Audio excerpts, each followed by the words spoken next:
Yeah, you know what? Everybody's making such a big deal out of the fact that Ben Cahoon doesn't have any touchdowns. Well, his field goals are way up. He kicked that overtime winner last week in overtime when he was pressed into duty against the Argonauts, and he gave the Alouettes a 2-game winning streak as we enter week number 7 right here on TSN. Hi, everybody. Dave Randorf, and you got your Jock Climbing and Matt Dunnigan and Chris Schultz down there. And don't look now, but the Alouettes are back to being, boys, well, the Montreal Alouettes. Remember, they had that terrible start.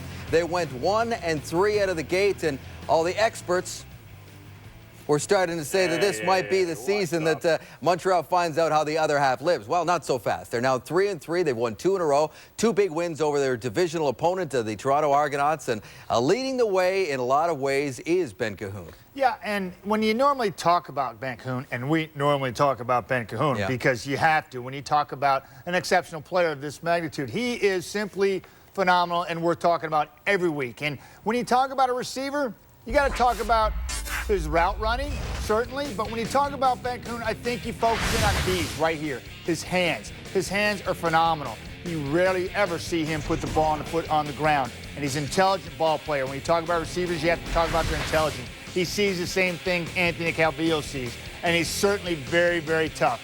Ben Cahoon can simply make the tough catches, keep coming, and making things happen.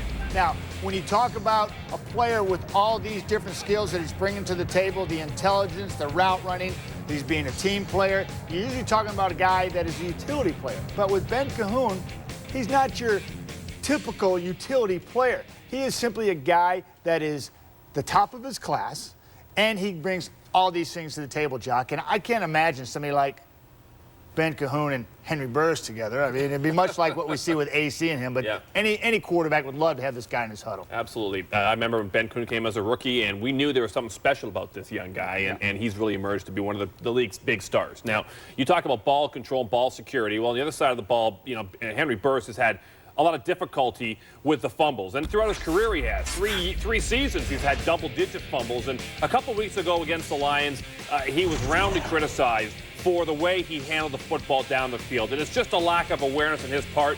And, you know, fumbles is something that no one ever wants to have happen, but it's more about a mindset. And the mindset was very evident last week against Edmonton. Time and time again, we saw Burris, whether he was in the pocket or not, covering up. Again, flashback in the pocket 2 weeks ago. Just not an understanding of where the rush is coming from.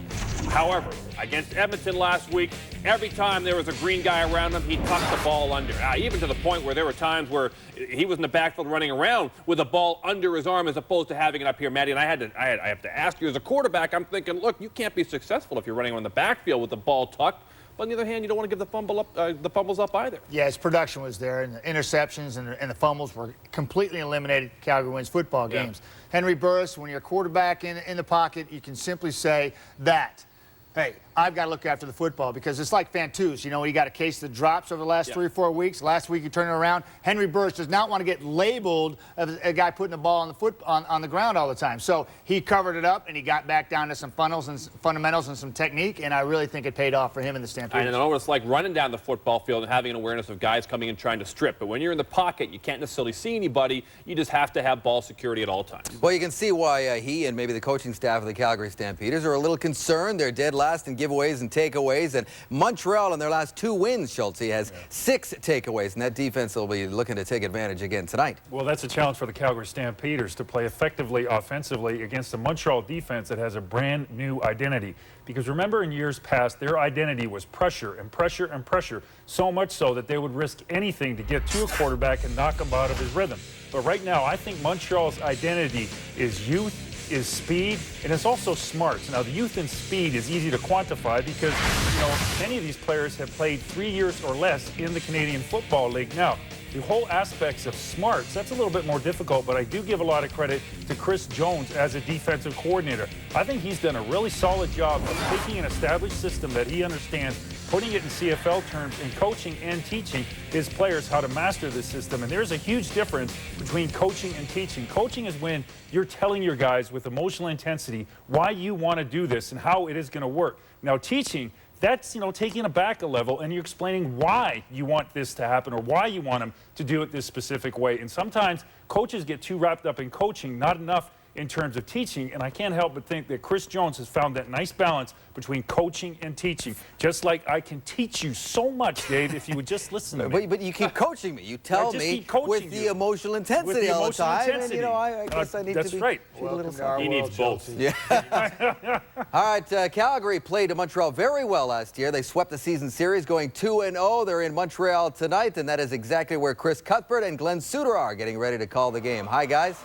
Hi, David. We're looking forward to this one. As Jacques mentioned, each game it seems like Henry Burris is the focus of attention, but tonight the other starting quarterback, Anthony Calvillo, will be under scrutiny after suffering an injury last week against the Argos. Happened in the third quarter. He pulled his groin, stayed in the football game, but was really limited through his mobility. They stretched it out well in warm-up. The problem with the groin injury is it can feel fine, and then later on in the game, when you fatigue, it can get bad in a hurry. Now, Anthony Calvillo is not known as a running quarterback. He only has 76 yards so far in 6 games, but he is underrated when it comes to moving around the pocket and buying himself some time.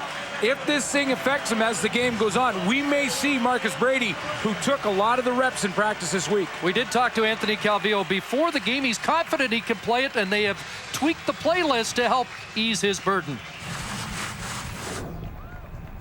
I'm going to be very smart on what I have to do in terms of running. You know, that's why I pulled it last week. But again, you know, I told the coach we're going to have to, you know, do some different protections. I can't just sit right in the pocket because with Calgary you're going to have problems. So you know, we have some different protections like we do every single week. But you know, I've been playing long enough to protect myself if I do have to run.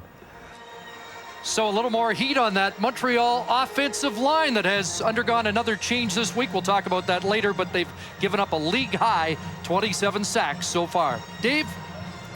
Thank you, Chris. Thanks, Glenn. Time now to introduce you to the starting quarterbacks for tonight's football game, brought to you as always by Wendy's and their new hamburger, the Baconator. Wendy's, that's right. There's Henry Burris and his numbers to this point this season, and Anthony Calvillo for the time being. He is the starter. How long he remains in, we'll have to wait and see with his sore groin. And these two are the subject of our Boston Pizza poll question tonight. There are the touchdown numbers right now. We want to ask you, who do you think is going to throw more touchdown passes this season? Smilin' Hank or AC? Log on to tsn.ca and we'll have the results at the half. Last week, the Alouettes lifted a big weight off their collective shoulders by getting their first win at home. They're going to try to win their second straight at home, their third straight overall as they get ready to face the Stamps next On the slopes of Mount Royal, a pair of 500 teams ready to lock horns as the Calgary Stampeders visit the Montreal Alouettes here at Percival Molson Stadium. The 74th consecutive sellout on hand and a very comfortable night. Unlike a week ago when we had the high humidity, a nice temperature of 21 degrees for this game. Another short week for Tom Higgins Stampeders, who have won 2 of their last 3, got to 500 on a last play Sandro DeAngelis field goal last Saturday in Edmonton, while Jim Pop's Alouettes got to 3-3 with their first home win a week ago, an overtime field goal by Ben Cahoon against Toronto. I think both coaches feel like their teams are finding their stride right now. The Montreal Alouettes, winners of their last 2 games, and of course Calgary, 2 of their last 3. So I think both coaches pretty confident heading into this one tonight. Joffrey Reynolds, Marcus Howell have dropped deep for the Stampeders, who will accept the opening kickoff from Damon Duval. And it will be Reynolds from inside his 10. And a good return up across the 40-yard line for the Calgary offense to go to work. A 34-yard return. And Henry Burris will lead the Stampeder offense out, coming off 3 straight 300-yard games. Yeah, and what did he do last week to secure the win? He secured the football. Behind him will be Joffrey Reynolds, more involved last week than any game so far this season. There's a receiving core. Mark Boerichter, the odd man out of that core on this game tonight, and an offensive line with Rob Lazio playing at left guard for Jay McNeil. Starting lineups are brought to you by Holiday Inn Hotels. The opening play, a fake to Reynolds. We'll see a lot of that tonight, and Kenyon Rambo back in the lineup. And the play whistled down at the 48, a 7-yard pickup. Defensively for the Alouettes up front, John Bowman, 3 sacks, along with Dario Romero in that defensive line. Then you go back to the linebacking core. Remains the same for 3 games straight now. Lewis Mackey in the middle for Kai Ellis. Tim Strickland not back in the lineup. Then you go to the secondary. Big game for Mark Estelle last week versus Toronto. 2 picks, 2 sacks for him from the corner spot. 2nd and 3, and the give to the fullback, Gerald Commission, the Mississauga native, as a first down close to the 54. Talk about Henry Burris securing the football. This has been the story and the roller coaster ride for this football team, the Calgary Stampeders. When they win, Henry Burris hangs on to the ball, both throwing it and running with it. All kinds of problems 2 weeks ago in the loss to BC. Last week versus Edmonton, 0 interceptions.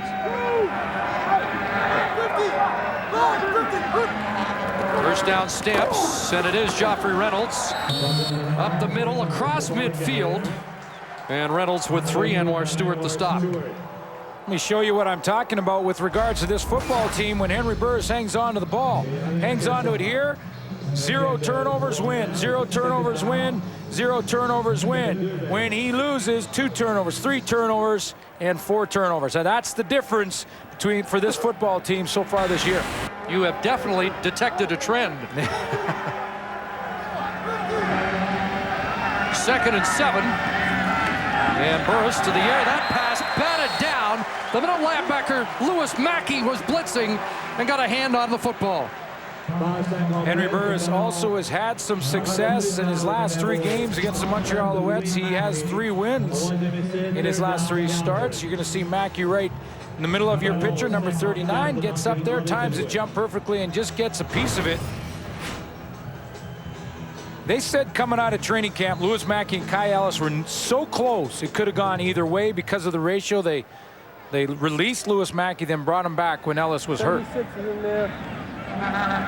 Burkdale's to punt on 3rd down to the leading punt return man in the Canadian Football League. Brian Bratton will let it go, and it will roll into the end zone, where Bratton will put down a knee and concede the opening point of this game. Dales with the single, 69 yards.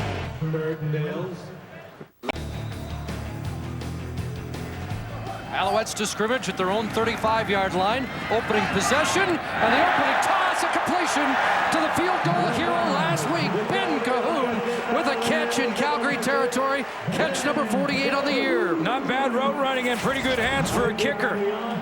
He comes off the line of scrimmage and just cuts right across the field. That's the toughest pattern in football to cover because you're in a chase position. Trey Young just can't get there. That's about a step and a half in front. And the kicker has his first catch of this game and keeps his streak alive now at 81 straight games with at least 1 catch. Just 6 catches the last 2 weeks against the Argos. Who would have thought Ben Cahoon would have a field goal before a touchdown this year? Now a little look in, and a big hit. Delivered, put a catch made, and Denny Derivo with the grab, his 11th of the year. Yeah, and a couple of bruises on the hit. There's Jared Payton in the backfield behind Anthony Calvillo. He's improved each of his 2 starts. This is his 3rd tonight. Offensive line that has changes. We'll get to that in just a second. There's the kicker playing slot back. Number 86, Ben Cahoon, the leading receiver. Now Skip Seagraves goes to left tackle. Dave Mudge finally back to his natural position at right tackle because Brian Chew is back in the lineup. First game in 4 weeks for Kerry Watkins. Here is Jared Payton crashing off the right side, converting a first down and dropped at the 29-yard line. I mentioned that Jared Payton had improved in his first 2 starts each game. First game out, Jared Payton with 66 yards rushing. Then he's over 70 in game 2. In fact, he's at 78. Look at the vision from Jared Payton. Pop outside and get the corner. Man, a block from the right tackle, Dave Mudge, back in familiar turf. And maybe that will help spur this offensive line. 10-yard ramble by Payton, a first down for Calvillo. Underneath it goes Jeff Piercy, the fullback, He'll have another first down to the 19. Montreal is attacking that defensive line right now that's had to go through some changes. Anthony Gargiulo is out of there, as well as Karan Williams, so Randy Chevrier starts in the middle. They also brought in Demetrius Maxey. More on that in the second. Linebacking core is solid, led by Brian Clark and Shannon James, and then you can go into their secondary. Brandon Browner's got better every single game. We'll be watching him. Trey Young has 4 interceptions. They brought in Demetrius Maxey, who had retired this year, for some help. He'll play about 20 snaps here tonight. He comes from scouting in Chicago. Jumbo offense, twin tight ends, end zone toss over the head of the former Stampeder, Elijah Thurman, incomplete. Elijah Thurman, incomplete. That'll be second down, 10 Shannon James in coverage, one of the players highlighted yesterday on that Calgary defense by their head coach, Tom Higgins. Well, there's 3 of them: Shannon James, Brandon Browner, Trey Young. Those are the 3 players over there on that Calgary defense that Elijah Thurman's going to see a lot of, and those guys are going to rotate coverage. Shannon James often asked to cover receiver. 2nd and 10. And trouble, he has dropped. 28th sack of the year. Anthony Calvillo is down, and so is Scott Coe of the Stampeders, who was one of the men bearing down on the quarterback. Yeah, and so was Tay George, who's going to play the end and run a stunt. He's right out here on the outside, and what he does is take a step back and then loops around. On that loop around, he gets a nice lane to the quarterback. Little step there. Here comes looping underneath. Dave Mudge can't pick him up and get there in time, and he's right in the backfield on Anthony Calvillo, who, remember, is restricted in his mobility tonight with a groin injury. 2nd sack of the year for George. Didn't really see what happened to Coe, who continues to get attention, and it might be the wrist or the hand or well, finger. We'll watch this, because it makes it tough for Tom Higgins now. I mean, he's got some injuries on defense. Demetrius Maxey, as I mentioned, was brought in there. There's Demetrius Maxey. He got the call. He was down scouting for the football team with the Chicago Bears in the NFL training camps, and as a favor got the call up. May play 20 snaps tonight. Now, Scott Coe also injured. There's Coe at the bottom of your screen, and he was part of the hit on Tay George. We'll see how they do the juggling now. Well, you wonder if Damon Duval feels a little heat. He was 1 for 4 last week. Ben Cahoon was 1 for 1. This from 37 yards out. And Duval misses that one. So there might be a little trouble for the usually reliable Damon Duval.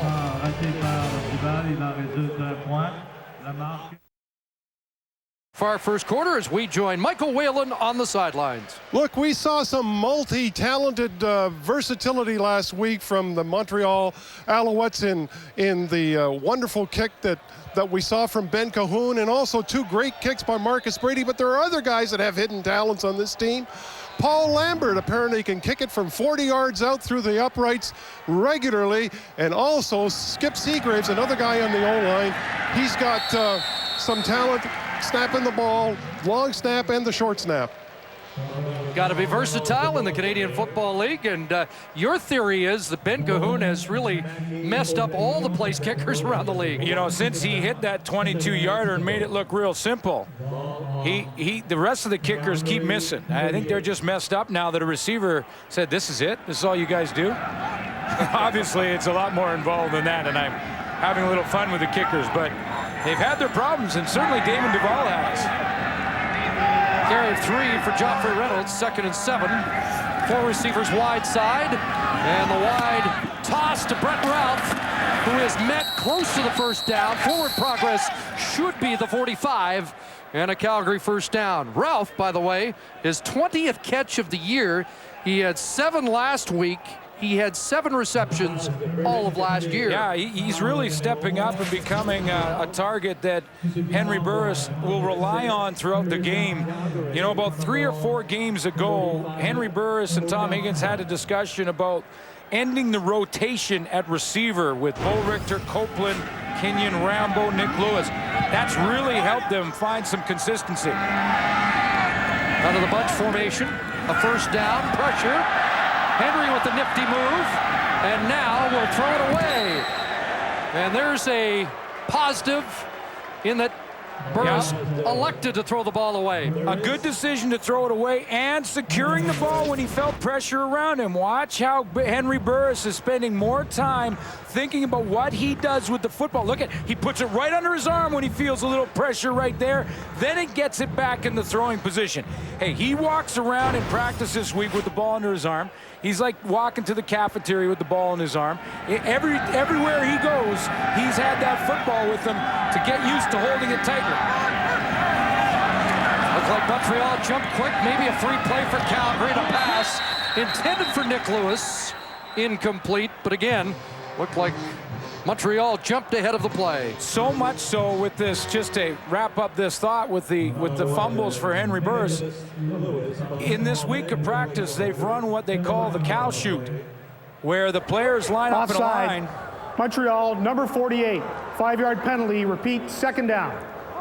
They'll line up in a line, the players on his team, and Burris will run down the line with the guys slapping and punching at the football to help secure it. Everyone in amateur football and high school and things like that did that drill. Well, they went back to that to help Henry Burris hang on to that ball. He's hanging on, but his forearms are sore from the pounding he took this week.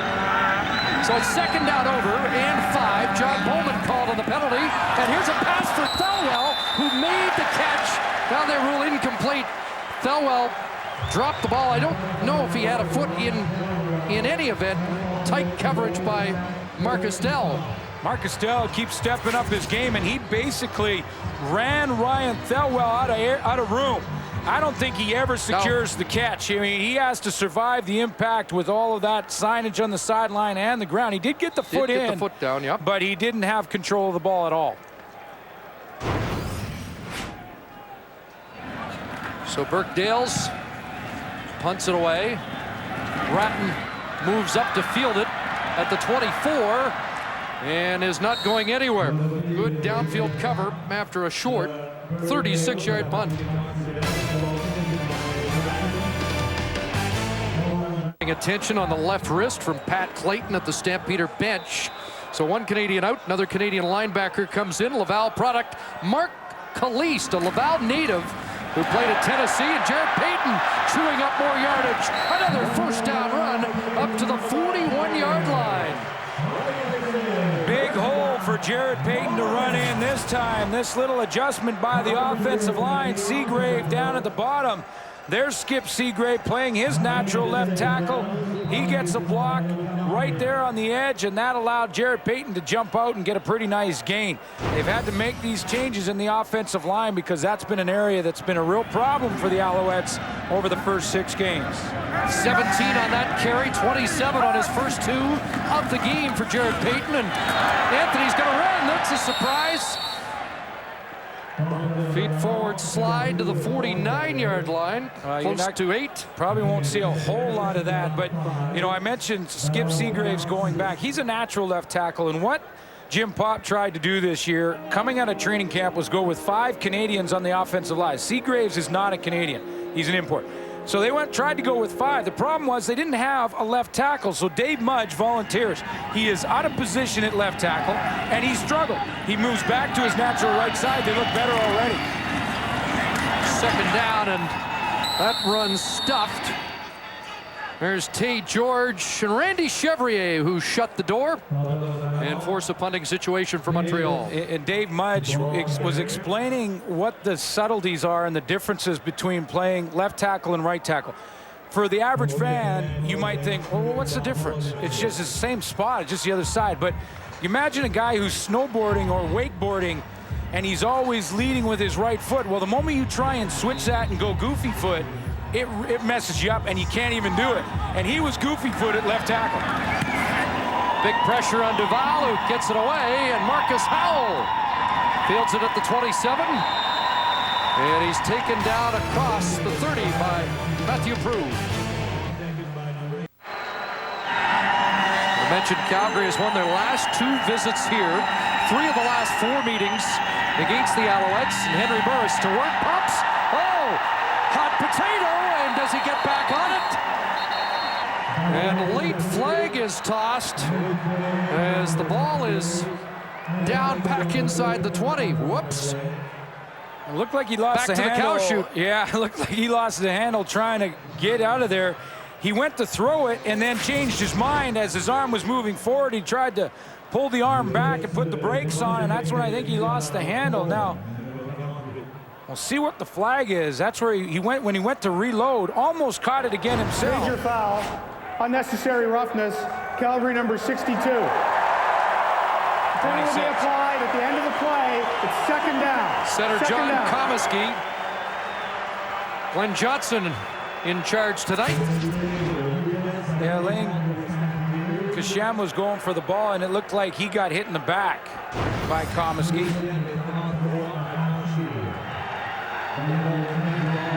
So now, second down and 33. Lewis in motion. The give Reynolds straight ahead. And Joffrey Reynolds back up to the 20. And the punt unit will come on for the Stampeders. Should be real good field position, though, for Anthony Calvillo and the Montreal Alouettes, in that the loss from the penalty or from the fumble by Henry Burris and then combined with the penalty should put Montreal in pretty good field position here. The only silver lining, not one of those turnovers that you were talking about earlier. And it was very close to being that. Very close to the cow chute. So Dales with Bratton awaiting. Brian Bratton at his own 51. And he is nailed at the 50. 38-yard punt, one on the return. Well, the field position for Anthony Calvillo, not quite as good as it looked, as Walter Spencer called for holding on the return. The ball back to the 42-yard line, and Scott Coe's checked back in. Got that wrist taped up, back in the lineup. First game this year, the Alouettes have not scored first, as they've traded first quarter singles and a short gain for Peyton to the 45, maybe 3.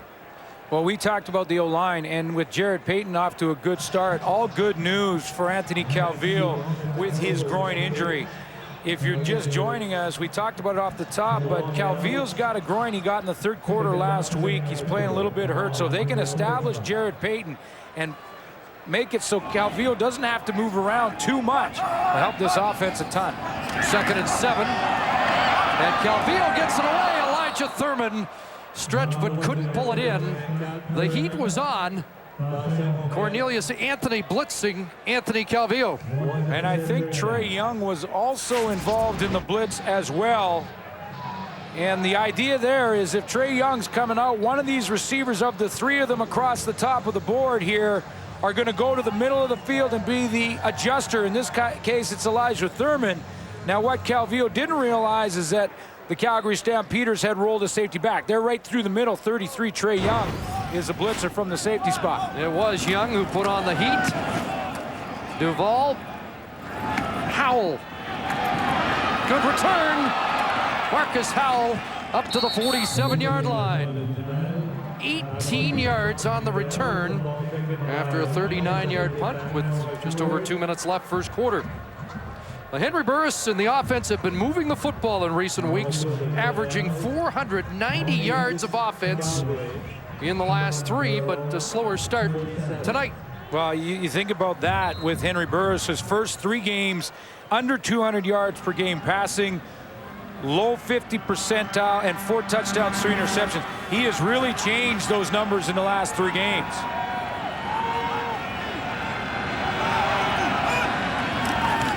First down, there's the fake to Reynolds, dumps it off. Jesse Hendricks with the tackle. Lewis Mackey also taking down Nick Lewis. Probably the favorite running play for the Calgary Stampeders. It's really a run option for Henry Burris, and what he will do is just behind the goalpost there. He's the one option, and there is the other option, and outside here will be a third option. Watch how Burris is going to ride Joffrey Reynolds with the football. That means keep it in his stomach, but not give it to him just yet. If he sees the end commit, he pulls the ball like he did there and goes to a receiver. 7 for Nick Lewis, who's coming off back-to-back 100-yard games, and Cabisiong on 2nd down and 3 will move the chains. That series is one that Calgary likes because, number one, it gets Joffrey Reynolds a chance to read what hole he's going to run in if he gets the ball. But it's all the key to the play is Henry Burris and his decision-making ability, because he will put the ball in the stomach of Reynolds. If the end pinches to Reynolds, he doesn't give it to him. He pulls it. If the end stays wide, he gives it to Reynolds in the middle. And because of it, we've seen Henry run a lot more, on pace for 840 yards rushing. Out down the sidelines, and Thelwell caught the ball but could not get a foot down. Let's see, are they marking it or not? 5 receivers set as Thelwell came in for Commission. Yeah, and I think Thelwell leaves his feet, and then both feet. Well, yeah, he might have touched did he get the right foot in first? He might have touched that right toe down inside that line. And are we going to get a challenge flag? Well, that's the one that touches first, and it looks from this angle that that may be just inside the line. Henry Burris ran over there immediately. Surprised they didn't challenge. Goes as an incompletion. Late first quarter, 2nd and 10. The screen, and it's well read. Diamond Ferry with the tackle on Reynolds, 4 yards behind the line of scrimmage. Well, you know, it may be early to throw the challenge flag, Chris, but you know, if that was worth another look, it looked like that. Well, that's a big gain that really puts Calgary into the Montreal end of the field. I mean, I know it's early in the game. You may want to hang on to that challenge flag for a bigger situation, but that Thelwell catch, when we looked at it again, and that replay came up before the next play was run, it looked like that right toe touched before the left toe. That may have been ruled a catch. Dales kicks it away. Good kick. And this one will drop out at the 6. A beauty for Burke Dales on the final play of the opening quarter, a 48-yard punt. Brought to you by Rona, the Canadian how-to people. Look, one thing that jumps out to me is the Montreal Alouettes, 35 yards rushing from 30 from Jared Payton in the first quarter. And it looks like to me maybe that offensive line tweaking has really helped this football team early on. So far, the defenses have been the story, but you're right. 1 sack of Calvillo, but the running game looked like it was getting established more than we've seen from Montreal. Well, Jared Payton averaged 10 yards per rush in his 3 carries in that first quarter. So the O-line is blowing some big holes, and they've made that little change to move Dave Mudge over to right tackle. I think it's helping him early on here. Great kick by Burke Dales. Calvillo and company are backed up here at their own 5-yard line.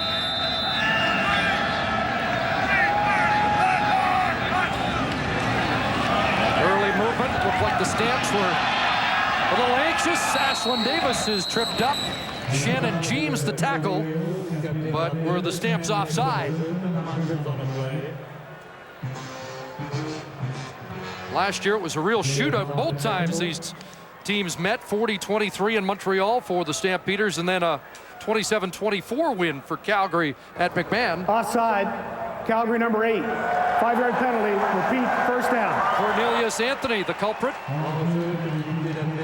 And that will give the Alouettes a little better field position deep in their own end. Well, and then they get first down again, and that's maybe more important. And now Jared Payton becomes a big part of the offense again. Literally, they can run twice and move the chains instead of having to throw if they choose to. Payton dropped the ball into the hands of Trey Young. Touchdown! An Alouette turnover, and it's a major score for the Stampeders. The hit came from the outside, and it came so quickly, I did not get the number, and Trey Young gets the 1 hop. Payton is going to bounce to this side and hit it here. When he does, he gets a hit right from the outside there. That pops the ball out. And off goes Trey Young, who's made some big plays. 4 interceptions so far for Young. And a fumble recovery touchdown now can add to his stats. I have to see that one more time. It might have been Mark Caliste with the hit. DeAngelis on to add the extra point. Puts it through, and a mistake deep in their own zone by Montreal gives Calgary the lead. Brandon Browner with the hit. Trey Young, the fumble recovery, and touchdown for the Stampeders. An 8-1 lead. Ashlyn Davis is corralled. John Cornish downfield quickly for the Stamps. It was Brandon Browner who is really getting a reputation over the last few games of making big hit after big hit. He's going to come from the corner spot to the right of your screen. Jarrett Payton never sees him coming. There's 27, and there's the contact right there in the middle of your screen that causes the ball to come out of there. That is a forced fumble and a one-hop to Trey Young. Browner is really making an impact, leads the team in special teams tackles, making big play after big play. Third defensive touchdown for the Stamps on the season. At the 31, Calvillo slings it to that far side. There's Kerry Watkins. First time this year that the Alouettes have had Kerry Watkins, Ben Cahoon, and Elijah Thurman together in the offense. Well, and should that take some pressure off of Ben Cahoon to have Kerry Watkins back out there? In 3 games, Kerry Watkins had over 200 yards. Just Watkins' 4th start, 14 on that pickup. Cahoon, the only Alouette in the top 20 in receiving. Back to Jarrett Payton, who holds on at the 51 and nearly sprung that one. See how hard he ran that to try and make up for that fumble? Remember talking about Browner and Brandon Browner. Randy Chevrolet down last week on the goal line. This is a key stance. Electra Browner, 27, jumps outside. He makes the big tackle there to force Edmonton to try a field goal. They make it, but that meant that Calgary only needed a field goal to win, not a touchdown, and they got it. That was another big play from Brown. 5 for Payton, 2nd and 5. Thurman with the catch and a spin. First down, and finally dropped at the 47. Some extra effort from the former Stamp, and that charges up the sellout crowd here at Percival Molson. Sometimes adversity can put a little jump in your step, and it looks to me like the Alouettes offensively have turned up the intensity dial just a little bit. I saw it in that run from Jarrett Payton, and now from Elijah Thurman, a little second effort there after they turned the ball over for a touchdown to the Stamps. Trey Young trying to punch it out of the hands of Thurman, who gets 13 on a first down. AC short drop, blown through. Kerry Watkins, he's on at the 1.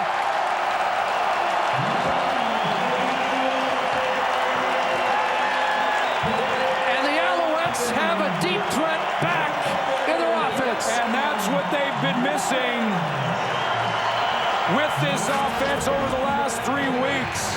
I believe their longest throw during that span was about 20 yards, just over 20 yards.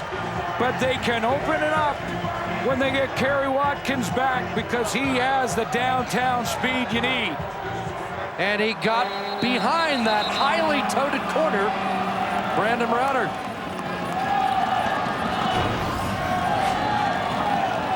Well, that's the element that has been missing, and you're right, last week was the game high for the Alouettes, a 22-yard reception by Ben Cahoon. That goes for 46.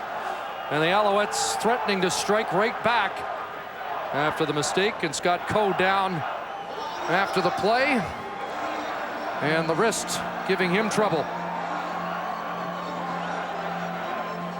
Just a different level of intensity after the Jarrett Payton fumble that led to the Calgary Stampeder Trey Young touchdown. And all of a sudden, Watkins goes down the sideline. He has the big 46-yarder, but that was after Elijah Thurman broke 2-3 tackles to pick up a first down, and Jarrett Payton ran with authority on first down. Talked to Anthony Calvillo yesterday about getting Watkins back, and he said they were going to try and move him around a bit because Browner is so good at jamming receivers at the line. Going to try and move him around to avoid the Browner jam, and he got behind the rookie corner for that 46-yard play. So Coe out, And now can the Alouettes convert where the Eskimos were unable to late last week at Commonwealth? Marcus Brady is in for Calvillo in this short yardage situation. Possible option play here. First and goal from the 1. Keeper, touchdown.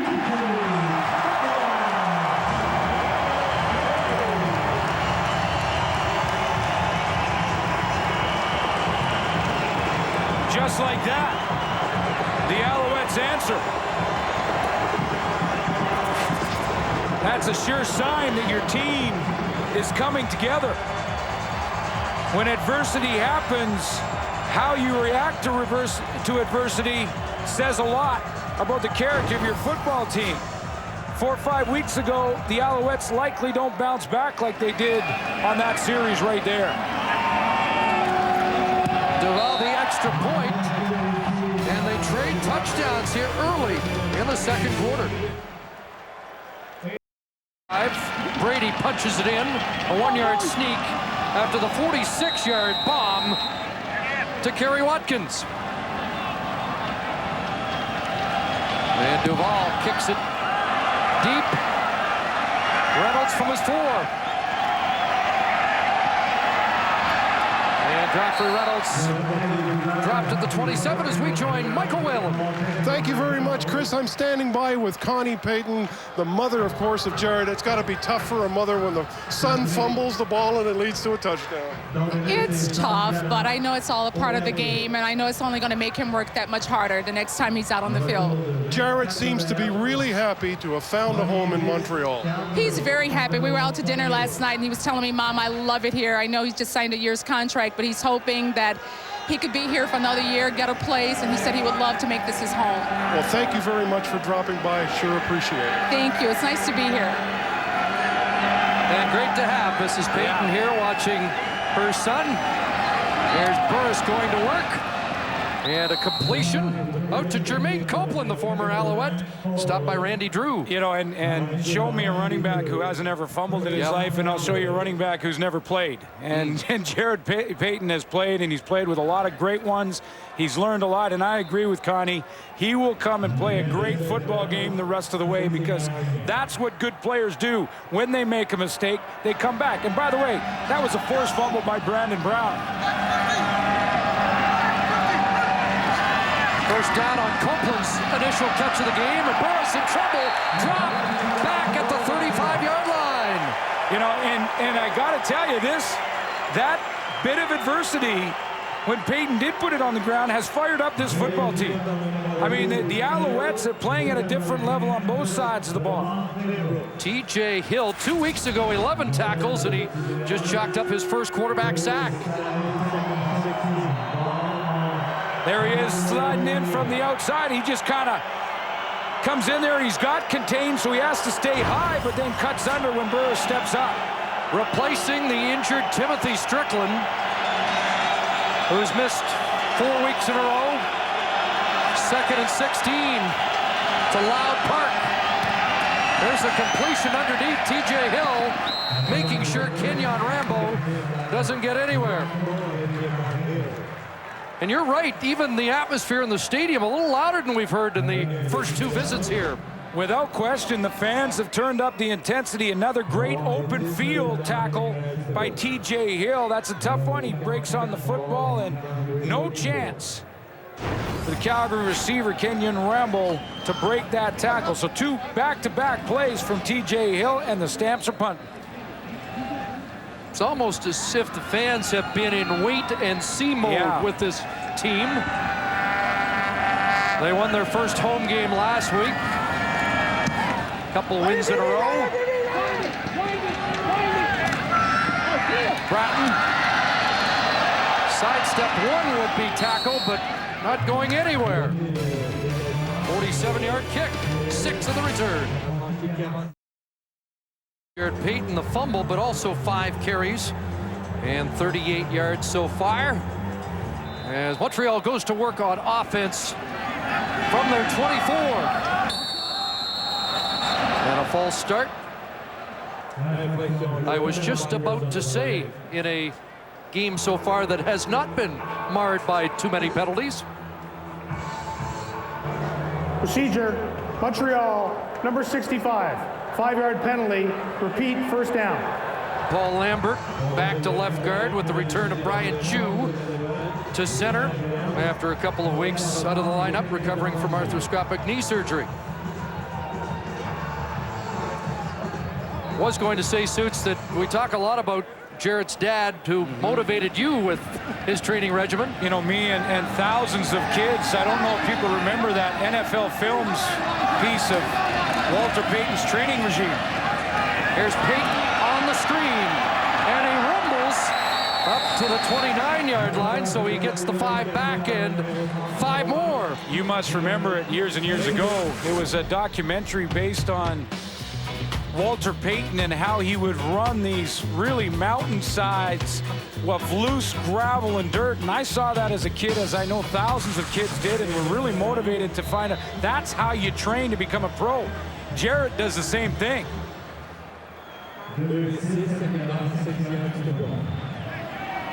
Payton out for a 6-receiver pack on 2nd and 6. Calvillo got it away, and Ben Cahoon has the first down at the 40-yard line. Yes, Jarrett Payton told us earlier he has his own hill and training regimen. It's kind of funny. I actually have a hill that's about 20 minutes away from the old hill that my dad used to run, and his training regiment was something that the Navy SEALs used to do. I mean, really unbelievable. But it kept him, you know, in condition for the games. I said if he was still around, I'd ask him one question: how did he play this game for 13 years? Nobody played it harder. Another completion.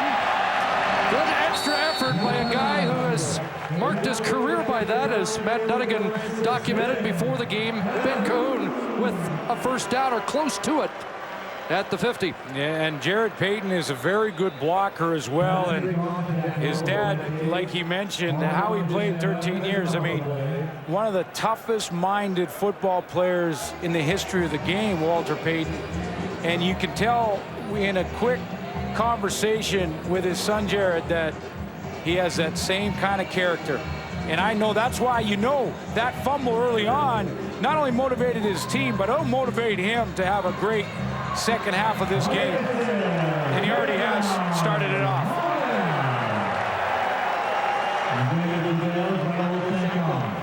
Just mom in the crowd here from Chicago for the game. And I liked what Jarrett said yesterday. His dad would have loved watching Canadian Football League action. Absolutely. So the Alouettes put a few first downs together on this drive and go back to Payton. Just tripped up as he crossed midfield, and he saw a lot of daylight ahead. You know, he has been this type of tackle away from big gains. We talked about after the first quarter that he was averaging 10 yards a carry. He had just 3, but he had 30 yards, and it's been the shoestring tackle that has brought him down a couple of times. Bursts through the line, and right there, the helmet on the back of the heel stops him from a big gain. Terrence Patrick saved a lot of yards there. 2nd and 5. And Randy Chevrier and company saying that they were drawn. Let's find out. They point, you point, they point, you point.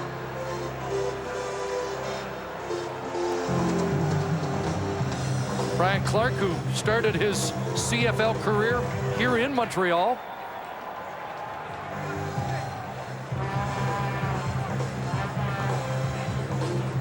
'97, '98 in Alouettes. Offside, Calgary, number 76. 5-yard penalty, still second down. And it was Chevrier who played his college football right here at McGill. You know, there's 34 players in the Canadian Football League that played their amateur college football in the province of Quebec. Randy Chevrier, one of them. 14 of those 34 are on the 2 rosters that are playing against each other tonight. Randy getting extra duty in this game with Karan Williams, the nose tackle, out with a groin injury. 2nd and 1. Marcus Brady on the sneak. And we'll see where they mark his forward progress. Brady earlier in this quarter, sneaking from 1 yard out for Montreal's touchdown, and Glenn Johnson says move the chains.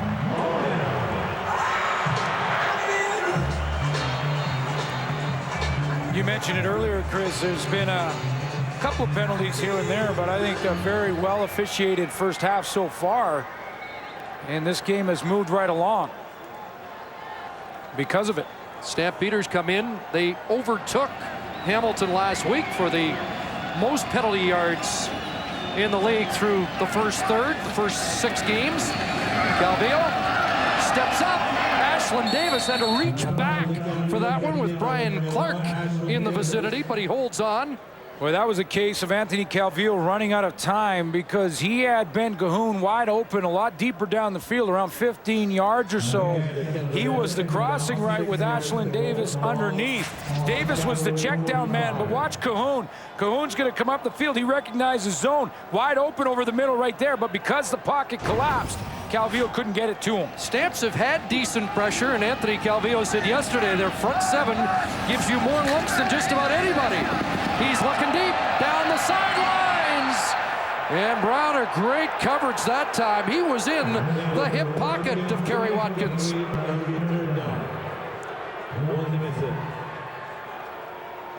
Well, you're right about the stunts from the Calgary Stampeders. A lot of stunts and blitzes. That time, once again, they sent Trey Young, the safety, on the blitz.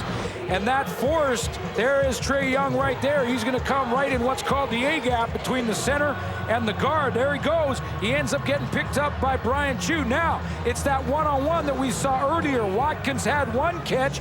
Browner, in great body position, looks back to the ball, and that's why there's no call. Well, this is interesting. It is a punt situation, and Marcus Brady's in after his terrific week of relief of Damon Duval. And on 3rd down, they're faking, and it's a completion and a first down. Jeff Piercy's got it. So Brady did enough last week to keep Calgary honest as a punter, and they pull out a special team gadget play. Well, not a bad throw for a punter. He's got some experience. He's got some experience doing that, and why not? This is a great scheming and game planning by the Montreal Alouettes. Brady, who punted the 3 times last week, would not cause the Stampeders to be all that surprised that he's back there in the punt formation. And why not call a passing play when you got your backup quarterback to throw it? And Jeff Piercy, the fullback, got just enough for the first down, made a pretty good catch, and keeps the drive alive. Back on the ground to Payton, and the big man rolls to the 30. He lowered the boom that time. He just lowered his shoulder pad level and really took the hit to the Calgary defense. You know, running backs are always the guys getting hit unless you do something like this where Payton, you're going to see it right in your living room. So hang on to the chips because he's coming hard. And you know what Payton can take advantage of, Chris, you mentioned the stunts and the blitzes from the Calgary Stampeders. Well, if you get caught in a stunt on defense with a running play, you can really hurt you. Jared Payton's already got a pretty good average here tonight, and maybe they're catching Calgary in a couple of those stunts because when you stunt on defense, you leave your gap to go to another gap, and if your running back can hit that at the right time, you can get a big gain.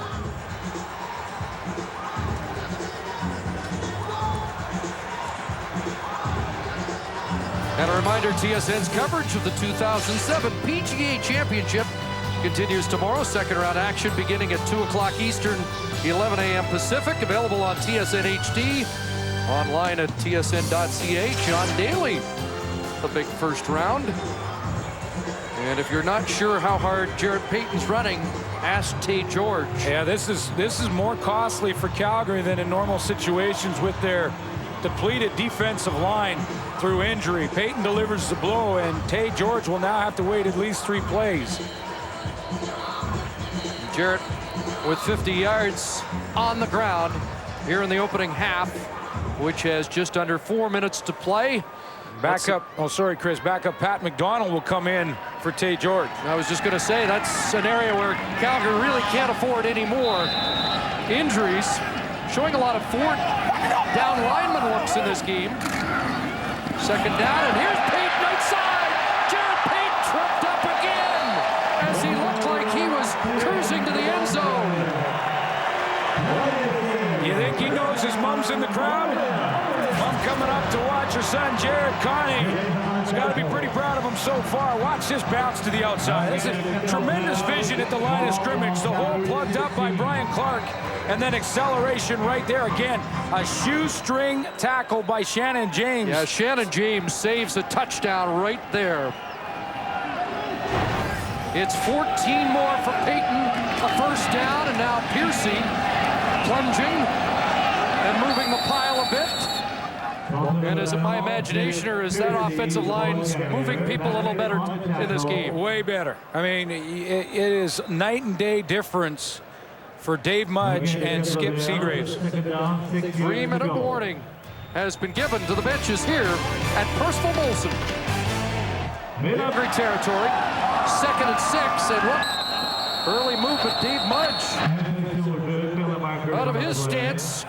Too quickly? Yeah, Dave Mudge moved, and Anthony Calvillo was upset with it because he had deliberately changed up the snap count. He went to a longer count to try and make the Calgary defense declare early. So he goes to an extended count, and Dave Mudge forgets. Procedure and moves. Montreal, number 67. 5-yard penalty, repeat, second down.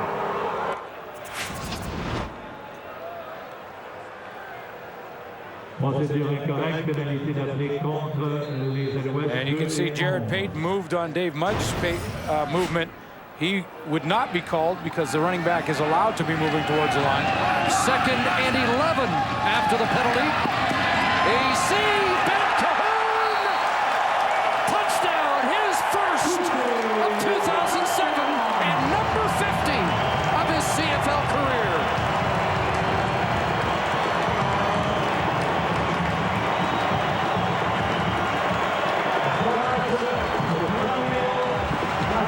Timing is everything, isn't it? The timing on that throw from Anthony Calvillo to Ben Cahoon was kind of like they've been doing this for some time. Ball is out of the hands of Calvillo as Cahoon is going down in tight coverage by the Stampeders, but the ball is thrown in perfect timing. Duval adds the extra point, a 14-play drive. Sure. Well, this one has a dual-core processor, which is a lot faster than previous generation. Techno dork, mega geek. I'm really sorry. It's okay. It also comes with 2 gigs of RAM. RAM lover. Which allows you to run multiple applications at the same time. Great. He'll take it, dork stick. 14 plays, 86 yards, capped by number 86. You know, Ben Cahoon's only been an all-star in the CFL twice and should have been more. One of the reasons is he's not a glamorous receiver. He's just maybe the most reliable. Look at that. The ball is in the air now, folks, just as he's turning around. It's more than halfway because when he turns, bam, it arrives, and we put that in slow motion. That was the perfect timing on the throw. And I mentioned Cahoon and the all-star team. Matt Dunnigan said it before the game. Quarterbacks, if they could pick a guy, they want a guy like Ben Cahoon in their lineup because he is money on second down. So now he's matched his field goal totals with touchdown. 4 catches, 67 yards. He has 51 catches on the season and his 50th career major score. Gives Montreal the lead. Reynolds on a hop. And not much on the return. Just back to the 20. Alan Kashima, one of the first down to greet him. Quarterbacks love having that second down savior. When it's 2nd and 5, 2nd and 7, 2nd and 8, who are they going to look to make the big catch? Well, Anthony Calvillo's had Ben Cahoon for a long time. Henry Burris, on the other hand, early in this season, they were switching guys around. He didn't have that guy. for a while. Now, lately they've gone back to the basic set and put Jermaine Copeland, Nick Lewis back in their regular spots. So Henry Burris has felt a little more comfortable because of it. Seems like forever since Calgary's had the ball. After a 6:37 drive by Montreal, almost a half quarter taken off the clock by Anthony Calvillo, but up comes Burris with a completion. And it's to Jermaine Copeland, and that's my point. In the last 3 games, they put Copeland in a position where Henry Burris doesn't have to overthink where his target that he's most comfortable with is. Calvillo knows where Cahoon is without looking. Now Burris is getting to know again where Copeland is without looking. Copeland has a couple 100-yard games this year. Of course, he led the CFL in receiving as an Alouette in 2003. Dumped off for Reynolds. A little stutter step there, and he's up to the 50.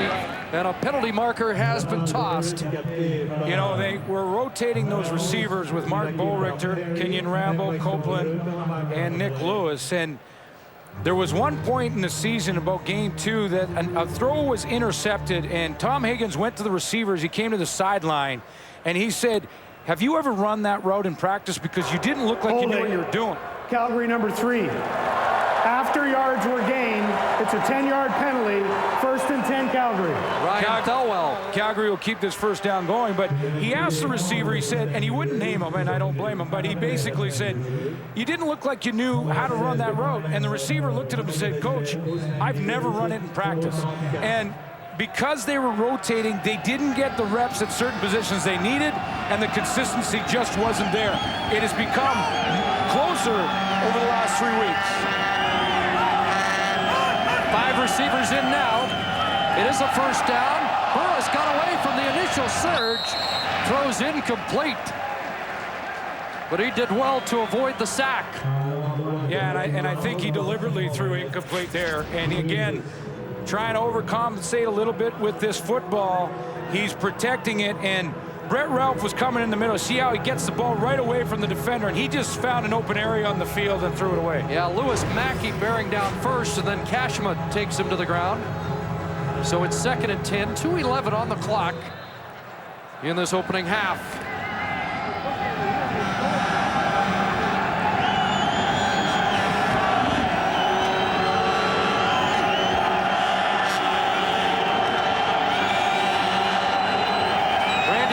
Showing blitz. Burris rolling. And look out, Tim Cox.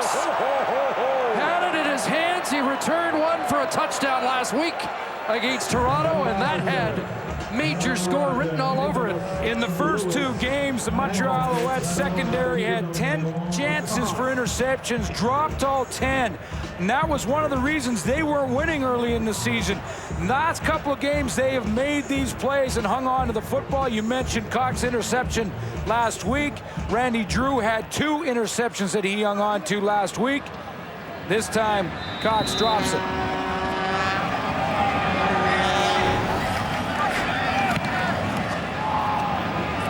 Dale's punting it away, and Bratton from his 25.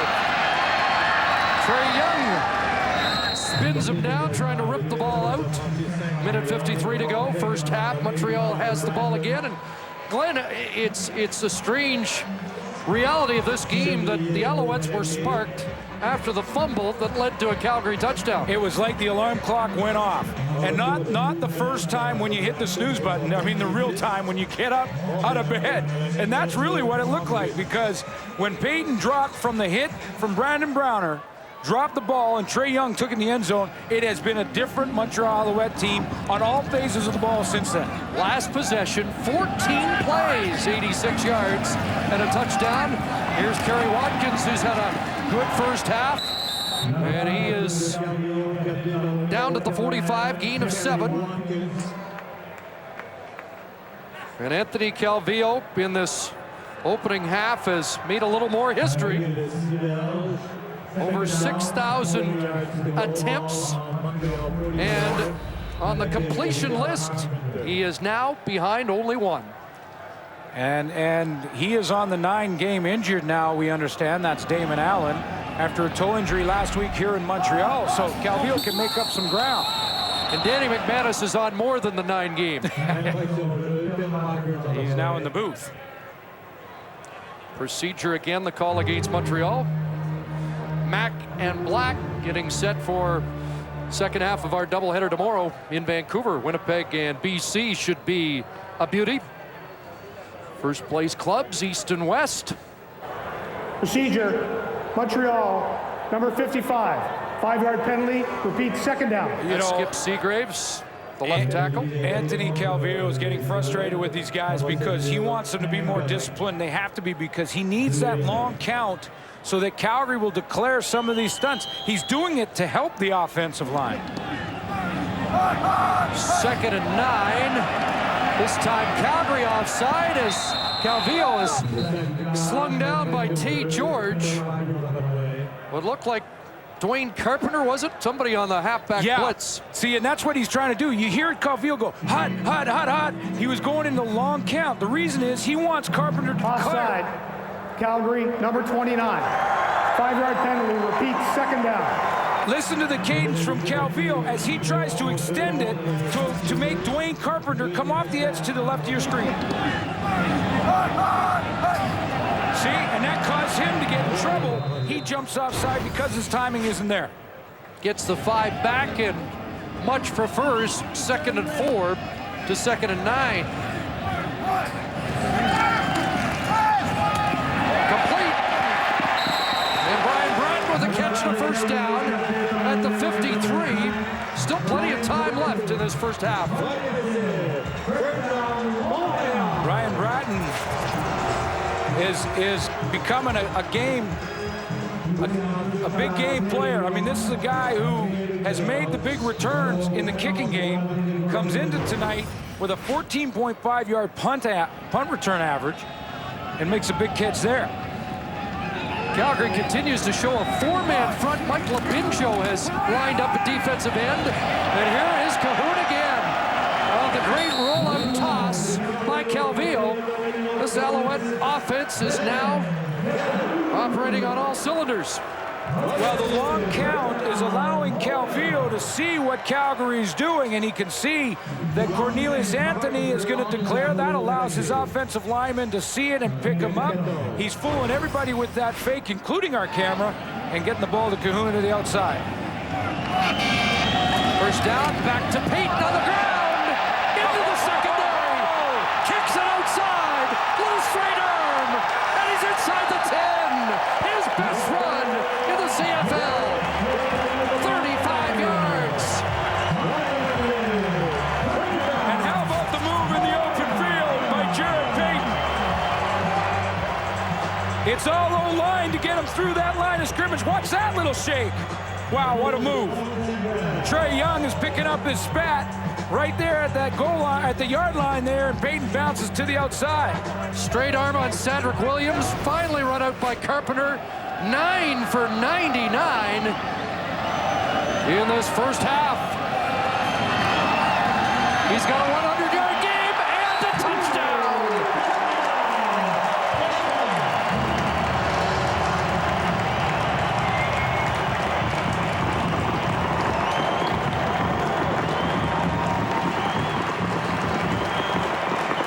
It's quickly becoming the year of the running back in the CFL.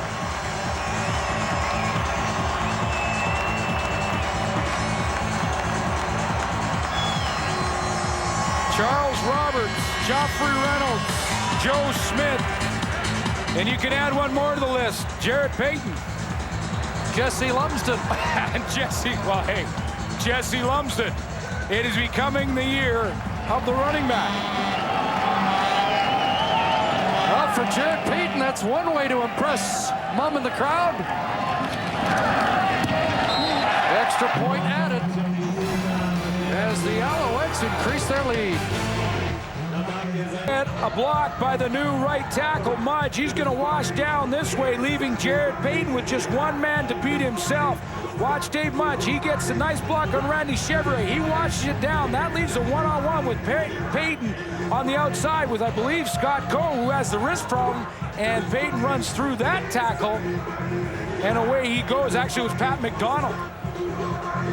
the Walter Payton high step as he crossed the line.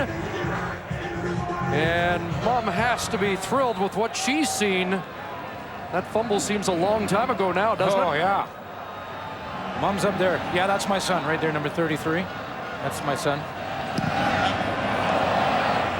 Squib kick, just under a minute to go. Calgary's got some time to answer back, and Marcus Howell will pour a little gas on that fire. Duval with the contact, but the Stampeders decent field position, and it might be incumbent on them to get some points on the board to close the gap and give them something to feel good about in this first half. Yeah, and you know, even if they don't get points, to maybe start establishing something offensively. Pretty big night and a half of football for Jared Payton already. Well, not pretty big, huge. Huge to be over 100 yards in one half. 141 yards in his first 2 starts, and over 100 tonight, and he's given props to the offensive line. I don't know. That's almost mandatory, isn't it? Mandatory. And what I'm wondering is, if the Calgary Stampeders don't have time to respond to this latest touchdown by Jared Payton right here, at least they can do in the next 48 seconds is to maybe establish Joffrey Reynolds. This game isn't too far out of reach that they can't go to one of their best players on the football team, Joffrey Reynolds. We've seen Payton do his thing when the Alouettes get the ball. One of the reasons the Stampeders won last week in Edmonton was the play of Joffrey Reynolds, and we haven't said his name many times tonight.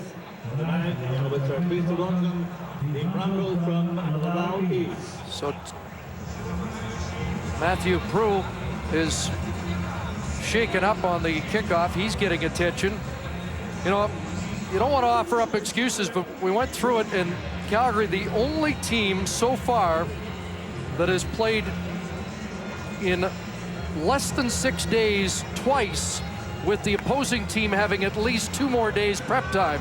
This is the second time it's happened to Calgary. The first time was part of that back-to-back disaster, losing first in Saskatchewan and then against the Argos, both big.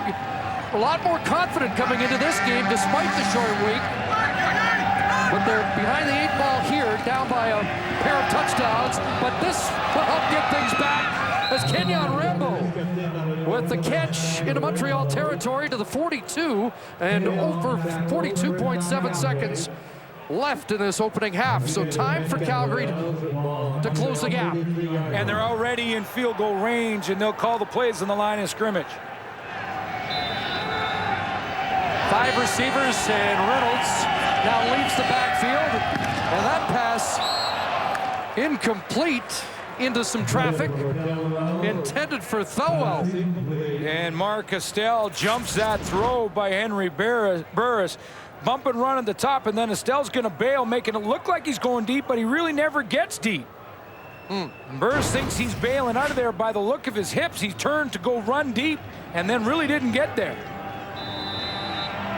Ball marked at the 43, so it would be a 50-yard attempt if they cannot push it any closer. For Sandro DeAngelis. Henry gonna run. Anwar Stewart in pursuit. Won't catch him. And Burris slides out at the 25. Chased out by the nickelback Patrick Duvalis. Clock stopped, 27.2, and a quick conference with George Cortez, the offensive coordinator. Henry Burris has been running a lot more this year than he has in any year as a pro. In fact, he's on pace for over 800 yards rushing coming into this game tonight. 17 there. His first carry of the night.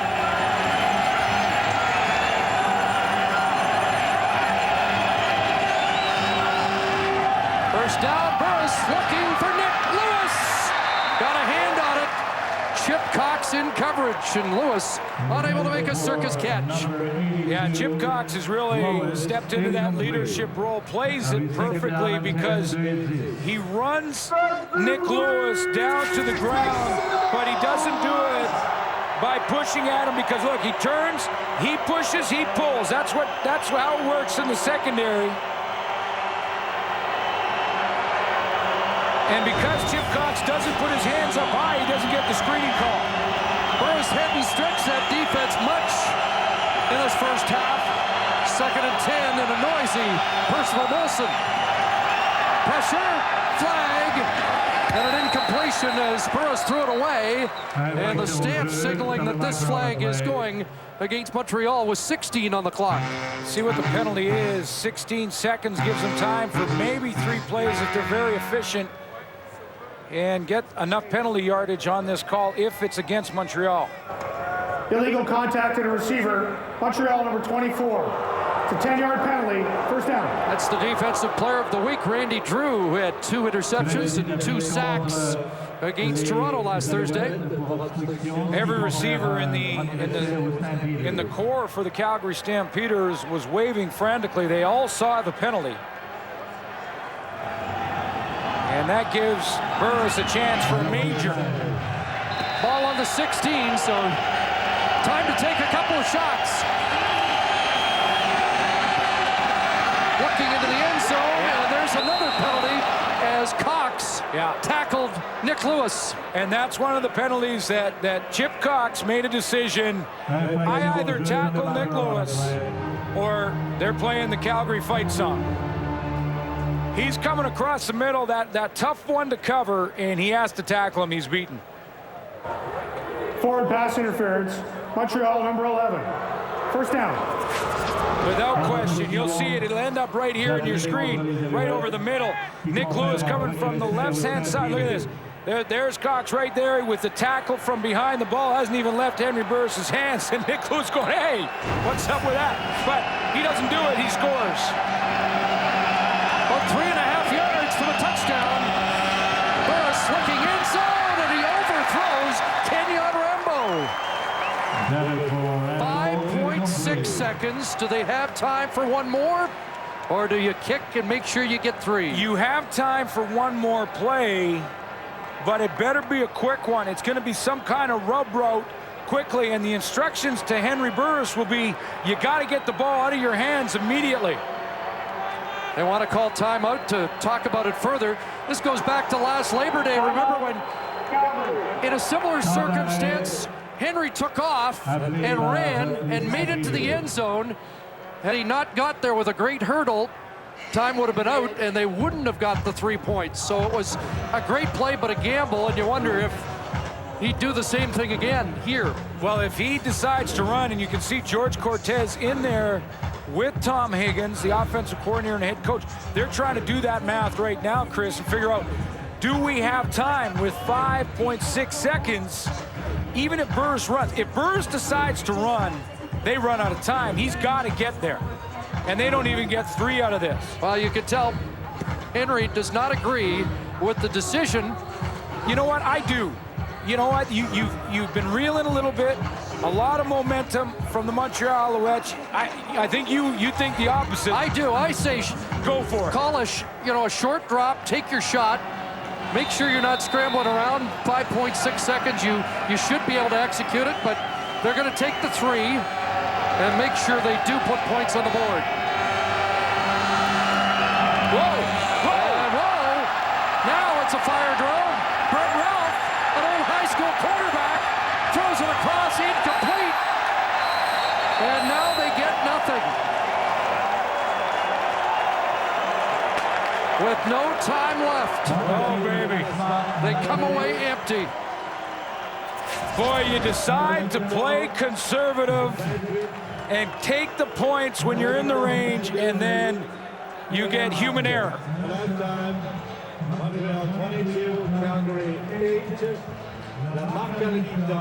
Looked like Sandro wanted to reboot, but the ball wasn't there, and they come up empty. The First Down Line, brought to you by Rona, the Canadian, the official hamburger of the CFL. Wendy's, that's right. So, much to the chagrin of Calgary football fans, the score remains at 22-8 at the half in Montreal. Hi again, everybody. Dave and Matt and Jock and Chris. 3 touchdowns by the Alouettes in that second quarter. This is a team that couldn't even get a sniff of the end zone in the first couple of weeks, but they get 3 different touchdowns, one on a bomb to Watkins, another one on a 14-play drive. 14-play drive. That's crazy, in the Dave. Football League. You never hear that. And then Jared Payton, who's the story they have so far. First Calgary's mismanagement of the clock at the end? Should they have gone for the end zone? Oh, yeah, I think they definitely got another play. We saw Burris and Cortez going at it there, and I'm thinking very quickly, I'm thinking Cortez, hey, he's just explaining what Tom Higgins is trying to do, but Henry's not in agreement. Certainly, I feel like he can run a play and certainly try to kick the field goal after that, Josh. I agree with you, but it was second down. Ralph, the holder, should have just fallen on the bad snap, and they would have kicked on third down. There you go. Everybody would have been happy at that point. Yeah. But I can tell you, going into this football game, you've got Joffrey Reynolds and Jarrett Payton going at it. You're thinking, hey, Reynolds is going to be the guy. But no, Jarrett Payton has stole the thunder here in the first half, and it seemed like after the fumble, you knew that he's just going to set his jaw and get things going, and he certainly has. This guy is playing some physical football, and it's fun to watch. You know, a lot of times we're analysts here and we break down the game, but right now I'm just a big fan enjoying Jarrett Payton, what he's doing. Watch this. Oh, this is bursting up the field. You got to love what he's bringing to the game. Watch this. Great sight, bounces it, and then he's not done yet. He's going to say, get off of me. And you know what? That's football. I just love what this kid's bringing to the game. And Anthony Calvillo is simply feeding off of this because his receivers are now wide open because the defense has got to contain Jarrett Payton. That's a man who's playing angry. Yes. And you love to have that guy on your football team. You do. Now, I want to talk a little about special teams, and it's something that maybe we don't talk enough about. In fact, I get calls all the time. Why don't you talk more about special teams? So let me do that, and let me first turn to a guy that has really impressed me this year with his punt returning ability. That's Marcus Howell. Hasn't done it a whole lot in the CFL career, but watch the way he attacks the football and then knifes it up the field. Do you know how many coaches are looking for guys who will not only catch the ball in the air and not let it bounce, but then will attack with speed? Oh, that's awesome. And then the other side of the football, another Marcus, he's in a quarterback. Now, he's going to have Piercy right here, who's going to be running just a little flat route. And what happens is Calgary, thinking that Marcus Brady, he punted last week, maybe they're not happy with DeVal's punting. They're caught unawares, and they can pick up a huge first down, which leads to points. Special teams wins game. That's example of a play, though. They'll never use that again. I mean, the element of surprise is over. They had one shot at it. They executed, and it got them a touchdown. Well, you mentioned Marcus Hall earlier, and really for the Calgary Stampeders, he's had a pretty good game, and that's about it, except for Trey Young. As a free safety, he's made some impact plays to keep Calgary in the game going into the half. Watch here early, this free safety blitz, how he times it. Gets right to the line of scrimmage, over the center, and then hits the gap. Desperation block, gets a hit on the quarterback. That's excellent stuff. And then the fumble by Jarrett Payton, but he had the mental toughness to come back, picks it up. Now he's a running back, makes a nice move on Calvillo, and then dives into the end zone. Good job by Trey Young. But then this play, watch the aggressiveness as he comes from behind and he tries to punch the ball out 1-2 times right there. That's the sign of a great free safety when he's making those type of plays. Trey Young has had a pretty good half for the Calgary Stampeders, but that's about it. One of the better free safeties you figure in the league? Third best in the league, Dave. Third best specifically. Who's 1 and 2? Steinauer, he's probably number 1, and Miles from BC. All right, there's a compliment in there somewhere. Here's the Boston Pizza Bowl question. Who's going to throw more touchdown passes? This has never happened in the history of what is going on. That's crazy. Get up. Brought to you by Coors Light. Who wants a cold one? Dave, look at the rushing yards for the Montreal Alouettes. Sometimes stats don't mean a thing about winning and losing. This game, they certainly do. Yeah, Jarrett Payton with the over 100 yards already. A tie in the Boston Pizza Bowl. Lead as we get set for the third quarter here at Percival Molson Stadium. But first, to the sidelines and Michael Whalen with Tom Higgins. Tom, it's been tough slugging for your offense in that first half. What do you have to do better? Well, we got to give Henry some time, and our receivers got to do what they need to do by pushing the receivers, challenging them is what I mean. When we run our routes, he has to get a couple first downs. It was nice to move the football, not nice to get some points at the end, but I think we can make this into a football game if we can do a couple things in the third quarter. Scott Cole available to you? No, he broke his hand. Oh, he broke his hand. Yes, and that's a shame, but that's just the way it goes. So Mike Labinjo has to jump in his spot, and he'll do a good job. Thanks, Tom. You're welcome. Thank you. Thank you, Michael. So Dunn and Labinjo, who looked like he was lining up more as a rush end late in that first half, will be pressed into starters' duties. And can Henry Burris get the offense kick-started in the second half? Well, missed opportunity for Calgary to end the first half first, Chris, and the conservative play here was to try for this field goal, take some momentum back from Montreal, and then human error creeps into it. And I know there's a lot of golfers out there listening, and how many times have you gone on a short par 4 and decided, you know what, I'm not going to hit driver here. I'm going to hit an iron to about the 150 marker, and then I'm going to play it in from there and play nice and safe, and you yank your drive right in the bush. That's exactly. Welcome to Tom Higgins' world right now. You've seen me play. Okay, second half ready to go. DeAngelis kicking it to Ashland Davis. And Ashland Davis found a little crease and is dropped just beyond the 35-yard line. Let's compare the first half numbers of the two signal callers. Well, you know, you got the feeling that it was Anthony Calvillo in the first half, and the numbers back that up. A lot of those 86 yards from Henry Burris came on that last drive just before the half came to an end. So you heard Tom Higgins say that he needs his O-line to protect a little better. Well, he does have a broken hand. We've heard that from the coach, who said he wouldn't be available. Somebody forgot to tell Scott Coe he's out of the game. And here is a completion. DeRiveau with the catch up to the 48-yard line, close to a first down for the sixth-round draft choice and a local product, Danny DeRiveau. How about that? You know, like, here's usually how that would work. At halftime, the training staff for the Stampeders would go to Tom Higgins and say, okay, well, Scott Coe has broken his hand, so he probably can't play in the second half. We better take him out of there. So Tom Higgins says, okay, we're going with our backup linebacker. And then they go on the field, and Coe doesn't. No one told Scott Coe. He said, I'm playing, and Higgins said, wait a minute, 56 is out there. What the heck's going on? First down, Calvillo guns it again, and Jeff Piercy with the catch. And he has another first down. Piercy took a heavy hit, but hangs on. And was that Ben Cahoon's football? And Cahoon looked like he was in the same area. Well, he was close, and Piercy, as they joke about it, say, hey, I thought I had that one. Piercy took the hit. That was a big hit from Cordelius Anthony. And Brian Clark. Both of them got him. What do you think?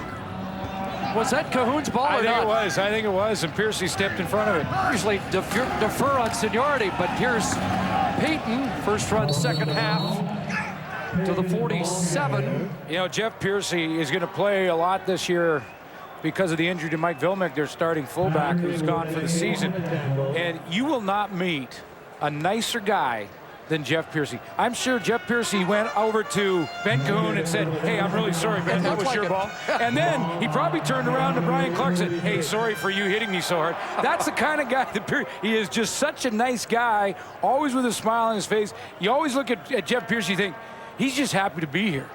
And he plays that way. He plays like he's having fun. Second and 6. Look out!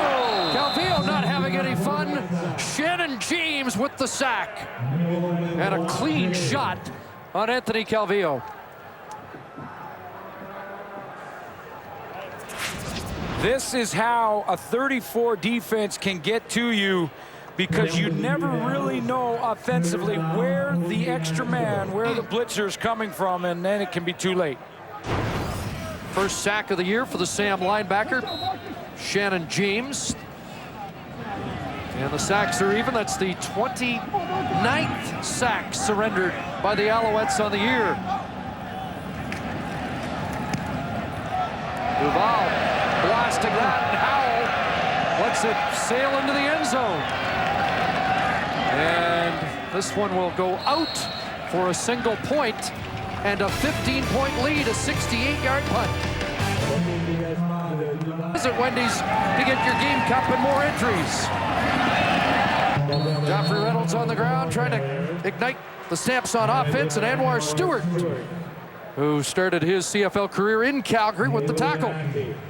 You hear coaches all the time say that, you know, we got behind and that's why it took us out of our running game.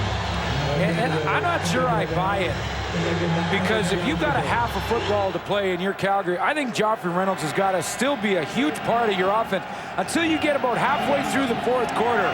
There's no time. It's not time to panic. He has averaged only 10 carries a game so far this year. The number 2 running back in the league last year. A first down catch and a stretch for a couple of bonus yards for Nick Lewis. what a difference sitting Nick Lewis made, and the way that he approached it a couple games back.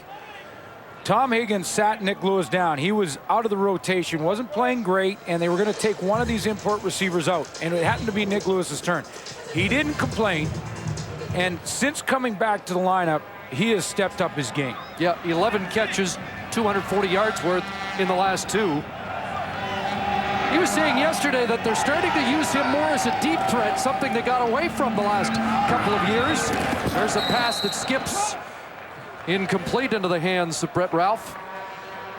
Well, you know, I say that because with Nick Lewis, there's his last 2 games you talked about, Chris, and that was coming out of that fact that he was benched. And I say it because Nick Lewis has, from last year, the reputation of being that showboat guy, right? And I think deep down, he's really not. I think we saw a little bit of the real Nick Lewis when he was benched. And he has become an example to the other receivers that are taking their turn. 2nd and 10. And that ball gunned incomplete. Across the middle, intended for Ralph once again. You know, Brett Ralph makes this catch most of the time. I mean, he kind of stabbed at that quickly because he was in that area that few men dare to venture. Yeah, he was in the firing line, wasn't he? He was. Outside guy coming right in here, and in there, boy, there's a lot of landmines. And he's gonna take a quick stab at it, like with the hands, just kind of wham, wham, and not enough to make the catch. And he's usually making that catch over the middle. Dale's kicking away. And there goes Bratton.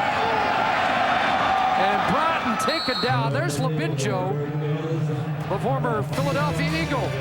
Good downfield cover man. In tonight's game, Purolator donates the quarterback's weight in food to a local food bank. Purolator, the official courier of the CFL, tackling hunger across Canada. A couple of sacks for both teams in this game. This is going to be a race to the finish, this category. Look at this. Top 2 teams will duel tomorrow. We'll be at Rogers Center for that. 15-point Montreal lead. Jared Payton, 107 in the first half, and short yards there. Could be a closer game, but for the botched field goal on the final play of the opening half here. You know, the holder, Brett Ralph, sure hands, but this is why you never overlook the importance of that job. I mean, we almost never talk about the holder and what it takes to get the ball down in time, and it cost the Calgary Stampeders 3 very valuable points on that case. And he's still thinking about the one that got away. Here's a completion and a heavy hit. The jolt from Browner, but a catch for Ashland Davis. And he will come up about a yard short of the first down. And that's why you can't take for granted what Ben Cahoon, with help from Marcus Brady, did last week in overtime. Truly amazing. And I know Ben Cahoon is trying to play it down, but a 22-yarder, the hold was not perfect. But this is a different holder because Ben Cahoon is normally the holder. They lost Damon Duval, and that's huge. I mean, he's playing it down, but for all of that to work perfectly takes tons and tons of practice time, and those guys made it look easy. And even Sandro DeAngelis, if Cahoon is due for the job he did to win last week's game. Here, Marcus Howell on the return, and Matthew Prue was right there. Oh, we did talk to Cahoon, and well, he didn't notice that there was something wrong with the hold. The scary thing about that is I didn't realize that I kicked the laces, so I don't know if I closed my eyes or if I had my head up or what, but he told me right after, sorry about the laces, and it didn't bother me. So I don't, you know, that's a little weird that I wasn't looking at the ball. So that tells you how lucky it was. It really was lucky. What was he looking at? I don't know, but oh, that's great. Here's Henry Burris, the long out, and no catch. You know, that is just what he's been doing all week. He can't believe the attention he's getting. Marcus Brady, and by the way, the laces towards the kicker, a no-no. I mean, that's You'll hear about that as a holder all week long and probably all year long if you do it. And I love Cahoon so nonchalantly saying, you know, I really didn't notice. I must have been looking at the ball. He did notice that his hand was shaking. Yeah. When they first asked him, do you want a tee or not? He had no idea. Should I use a tee? I don't know. Well, he nailed it. 2nd and 10 for the Stamps. Henry's in trouble. Down he goes. John Bowman with the sack. He had a couple last week. In fact, he's got his 4th of the year, his first that has not come against the Argos. Nothing fancy, but what John Bowman's going to do here with Jeff Pilon, it's just strictly a one-on-one. Bowman on the outside right here, and you're going to see big 64 right here. So let's see the two go at it. It's a one-on-one. Pilon looks like he's in good position, keeping him high, but when Burris steps up, that gives Bowman the open door. Don Claybrooks underneath may have beat Bowman to the sack as a couple of Alouettes converge on the Calgary quarterback, and Burke Dales has to kick it away. They'll flag down as Bratton fields it and is dropped at the 34. We'll sort out the penalty marker after that 40-yard Dales kick. There's the guy with the broken hand who's supposed to be out of the game. Not so much. According to Tom Higgins, he said Scott Coe's done, but Scott Coe has other plans and is back in with the cast on. A couple of offsetting penalties on the return. Ball at the 39, midway through the 3rd quarter. Here comes pressure, but Calvillo gets it away underneath. Late flag as Ashlyn Davis is taken down by the middle linebacker, Brian Clark. I think Scott Coe hit Anthony Calvillo a little late. He was pleading with the official after the ball came out of Calvillo's hand. Major foul, roughing the passer, Calgary number 77. 15-yard penalty from the end of the play. First down. Well, my apologies to Scott Coe. He was arguing for his teammate's sake, Tay George. Coe's coming around the corner. There's George coming up the middle. And there's the hit. And there's Coe jumping over the pile. That's why he turned around and reacted to the officials. 15-yard penalty pushes it across midfield. Jared Payton straight ahead. Tay George, part of the welcoming committee. Short yardage. A reminder that you should tune in tomorrow on TSN for Wendy's CFL on TSN. Friday night football doubleheader. Rough Riders taking on the Argos in Game 1 at the Rogers Center, followed by the Blue Bombers and the Lions. Live coverage begins at 7:30 Eastern, 4:30 Pacific. Available on tsn.ca. Jared Payton slow to get up here after that play, and over on the outside there was another flag down. Major foul, unnecessary roughness, Montreal number 81. It's a dead ball foul from the end of the play. We'll go back 15 yards. It's 2nd down. Kerry Watkins, unnecessary roughness. He was in something, I believe, with Brandon Browner.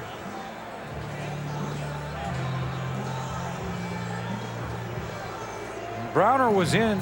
He was in the middle of it because I saw his teammate there on the. There's Browner there.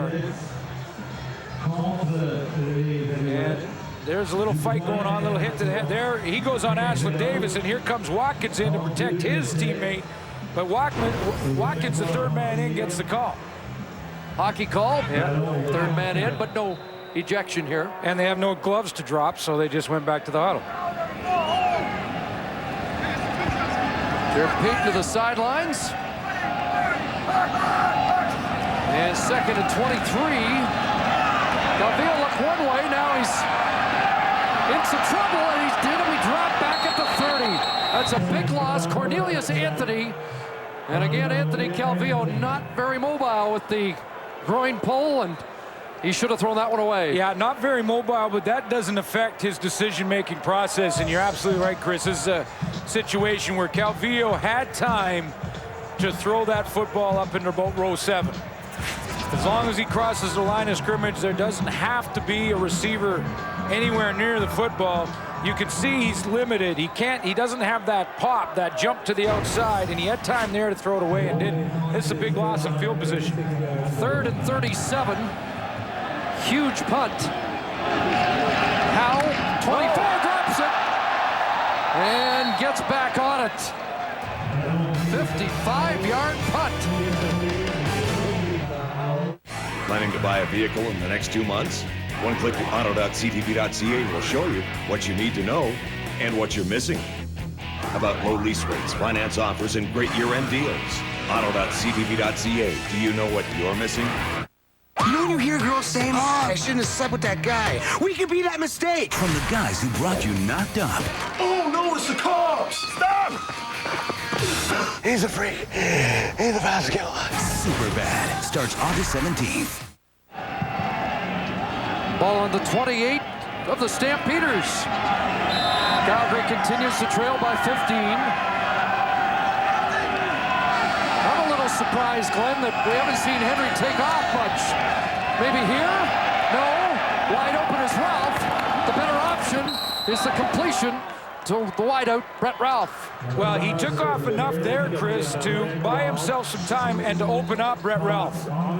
Because Brett Ralph only opens because Henry Burris breaks containment, and that affects the entire defense. Now that he's outside, the defense is worried about him running. They step up, and when they step up, there's an open receiver behind him.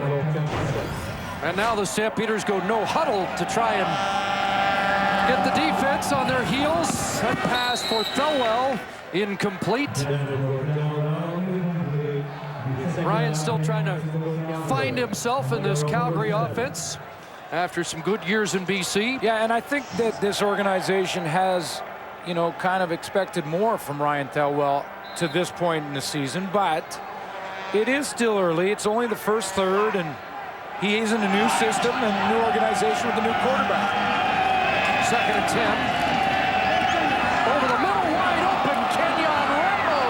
And Rambo to the 20. Pushed out there. Rambo had a 2-touchdown game last year against the Owls. And a big play here. Goes for 44 yards. Kenyon Rambo cuts all the way across the middle. He's the inside receiver in this 4-receiver pack. There they are, 1, 2, 3, 4 to the outside. Watch him come right down the seam, and an arrow throw from Henry Burris to thread the needle between the linebackers. Biggest offensive play of the game for the Stamps. First down. Short drop. Looking for Copeland. He made an incredible catch. They'll mark him out at the 2. How did he come up with that? Wow, and was a foot down with possession. That might be one that the Montreal coaching staff takes a second look at. Well, we'll take a second look now, and we'll see, because he did double clutch this on the outside. That's what made it such a great catch, to keep that concentration. Doesn't have control there. I think he did. That was worth a second look. Wow, that's some kind of catch and concentration for him to keep it in and the left foot down. First and goal from the 2. Twin backs, and it's the first man, Commission and Diamond Ferry. First contact. This is the Jermaine Copeland that we remember when he was an Alouette. Not the Jermaine Copeland from a year ago, but the one that can make that good catch, that can come up with the sure hands and not get up and do some kind of celebration afterwards. Just go and get back in the huddle. Look at this, baby. Doesn't get any better. Mitchell led the league, 99 catches in 2003. Second and goal. Burris straight ahead. Henry Burris. And do we have a signal yet? The officials say that the play had been stopped before the ball was snapped. Like Burris broke the plane, but Glenn Johnson is going to make them reload. Time count violation. Calgary number 1. 5-yard penalty. Second down. Huge mental error for the Calgary Stampeders. whether it be the reason being that the play took too long to get into Henry Burris, but to run a quarterback sneak and get a time count violation running that simple a play is inexcusable. Would have been a touchdown. Instead, 2nd and 6.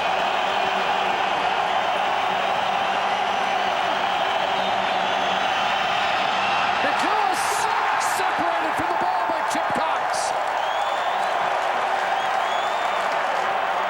And the field goal unit comes on, and a costly time count against Calgary. That was a 4-point penalty. And maybe more, because field goal team has been a bit of an adventure. There's Nick Lewis going to end up running the flat route. Cox is going to pick him up, number 11. Little rough play here. Lewis is open. The ball takes a little bit of time to get there, and that gives Cox that extra split second to break it up with the left hand. Now, they botched the last time they were down here. Is there any chance something might be on here? Or do you just settle for 3 and regroup? They settle for 3 and regroup. 23-11. Couple of times now they've got into the score zone inside the 5, and they only have 3 points to show for it when it looked like they should have had a whole lot more.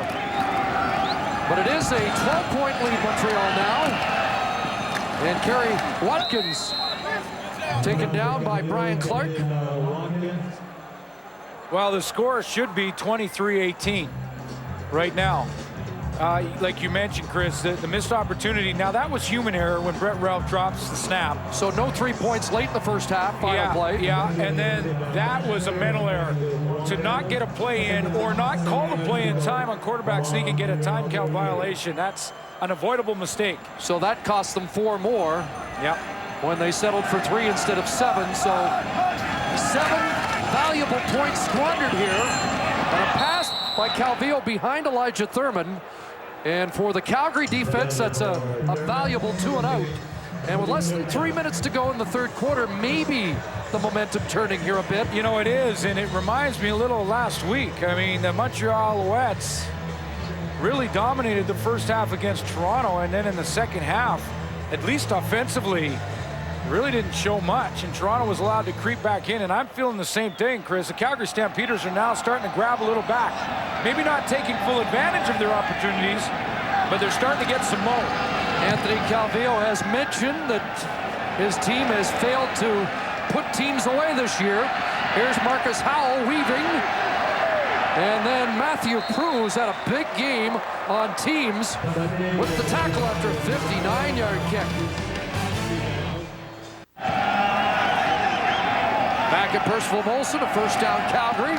And a quick hitter for Thelwell, who scooped that off his shoe tops. Good catch at the 33. And an 8-yard pickup for the London native. That was on the dangerous side on the throw. The dangerous side is where the defenders are coming from, and that ball from Burris led Thelwell right into that danger area. And he still hangs on. Thelwell leaves. They go 2 back with Commission checking in. He's converted a couple of second down plays in this game. He'll try again here. And is driven back. Looked like forward progress was the 35. Once again, the decoy here is Joffrey Reynolds for the Calgary Stampeders, not the feature back, which he is. And when you look at these numbers, 3 wins, he averages 89 yards, a couple touchdowns. 3 losses, the yards drop more than a half. I mean, it's pretty easy to see when you have success, Joffrey Reynolds has the ball. Now, I don't think they're too far behind that they have to abandon the running game in Joffrey Reynolds. And in key situations, although Commission gets the first down there, Joffrey Reynolds still a decoy. You're right, just 4 carries. Or check that, 5 for 22, and he's got a couple of catches, but not enough touches for one of the most dangerous offensive weapons in the CFL.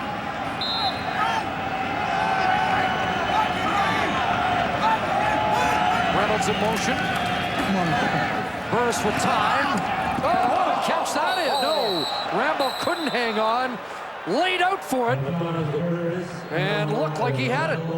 Really did. I mean, he goes horizontal for this one. Ball leads him across the middle. And again, a defender right in the trail position on Kenyon Rambo. And this is where Burris had to put the football. TJ Hill in chase. If it's anywhere behind Kenyon Rambo, that's going the other way. 4 receivers wide side, flag down, and the ball batted down. Was that Matthew Prue coming in on the safety blitz? Got a hand on it, but we'll sort out the penalty marker. He is having some kind of game. He's been a standout on the teams. In on that down as a dime back. Offside, Calgary number 82. That penalty's declined. 3rd down. Nick Lewis was ahead of the play. So the play will stand. As Prue, you can see him, he disguised it well by looking to his left like he was trying to find a receiver to cover, knowing that he wasn't covering a receiver at all. He was going after the quarterback, and he knocks that one out of the air. No, you safety's pretty smart. He's got the law degree. You probably had that too. No. Just a couple of semesters short. My law degree. Brian Bratton met immediately, and that's Labinjo down there first again. Just a 34-yard punt. We're in the final minute here in the 3rd quarter. Calvillo put together a pretty good first half, and you can see his numbers are pretty impressive. 82.6% at 19 of 23. But you know that last throw, was it just me, or did he not really step in? I'm wondering after that run he had at the end of the first half, if that groin's starting to bother him now. Last week, just 35 yards in the second half of offense until the final drive. And here's Payton. Brian Clark, the tackle. Good run by Payton. Jared Payton and this entire offense has game planned against Calgary's defense by trying to get Payton to look like he's going to run the middle and then bounce it. And what it's done is it creates Payton in a one-on-one on a linebacker. And in the 34 defense, the linebackers are generally smaller in size. So Payton gets the matchup he wants if he can bounce outside.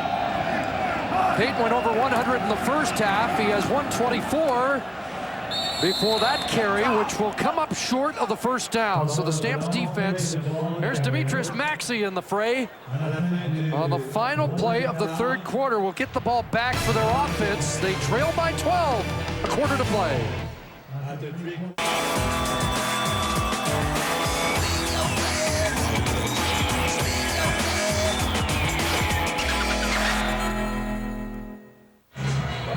Stats after 3 quarters brought to you by Rona, the Canadian how-to people.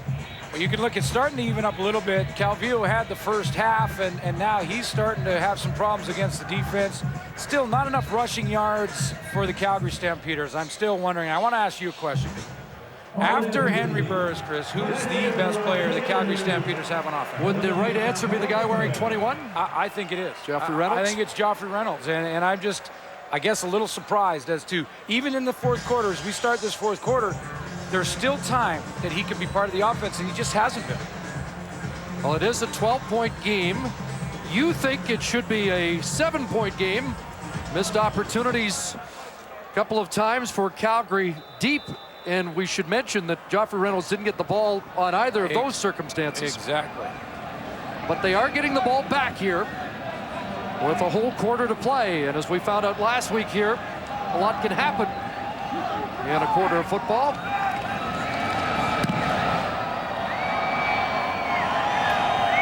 Marcus Howell at the 10. Lost his footing down at the 15. Duval continues to sting the leather. That's a 49-yard punt. So Reynolds, Burris, and company. Well, and the reason I say we start the 4th quarter and there's still lots of time to just control the ball and run Joffrey Reynolds is because, first of all, you haven't really tried to test the defense that way yet this game. Second of all, if you can control this drive, completely run Joffrey along the way, it's a 5-point game if you can cap it off with a touchdown. You're right back into it. So this game is nowhere near out of reach where you have to throw every down. George Cortez's offense had been racking up the yards in recent weeks, but Montreal's front's been stingy tonight. Henry dancing around. Claybrooks in pursuit. And that ball incomplete. Henry looking for a late hit flag, but none on the field. Well, it was close. You know, Henry Burris thought there should be one, but he's kind of half smiling as well. And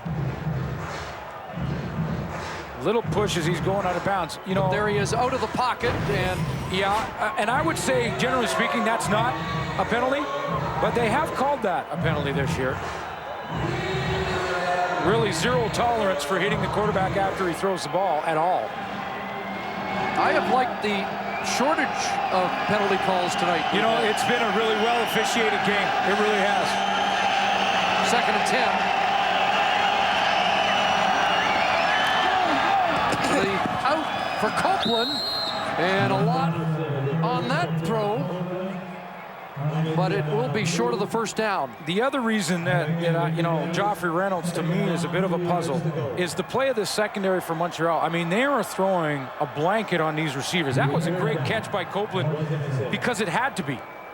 You know, Randy Drew, these guys, Cox has been all over the field. He's a veteran, 2nd year. Yeah, and you look at Mark Estelle on the outside. Hendricks has played tremendous.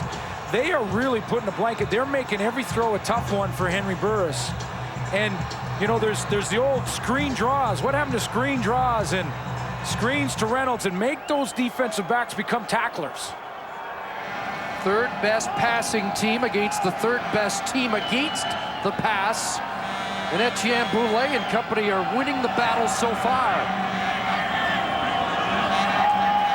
Anwar Stewart, the veteran of that Alouette defense, the only guy with at least 3 years experience. That punt bouncing back and out on the Calgary side of half at the Stampeder 49. I'm guessing you're heading over there because you were going to go for the touchdown if you were Calgary just before, so you're a gambling guy. Funny you mentioned it because I was going to say the Stamps won't be there tonight because they were not in a gambling mood.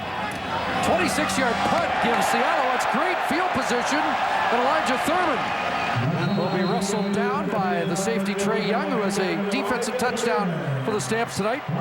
Layered routes for Anthony Calvillo. The first layer being Anwar Stewart, the tight end. He's going to be one layer. There'll be another one. And it's the 3rd layer across the top that just lies with Thurman, who's the guy that Calvillo ends up going to. There's one, there's another, and it's the 3rd layer. Thurman coming up with the catch. Based on the call at the end of the half, maybe I should go. Go double down. Here's Payton kicking it outside. Another big run by Jarrett Payton, but he drops the ball. And who's got it? Calgary says they do, and they do. 2nd fumble turned over by Payton, who replaced Robert Edwards, who lost his job because of fumbles, and Payton says, I was down. Let's see if we get a challenge flag. Well, was he down by contact before the ball came out is one question. The other question is who was last to touch it before it went out of bounds. And remember, you have to deliberately touch it again. Ripping it and it going out there doesn't count. So the ball's out. Looks like it is out. That's a fumble. Now does Calgary touch it first? Well, they look like they might even have it. Browner with the strip. Carpenter in to help out. Ball comes out. And ball never made it out of bounds, but was Carpenter out of bounds when he recovered it? And the challenge flags come out.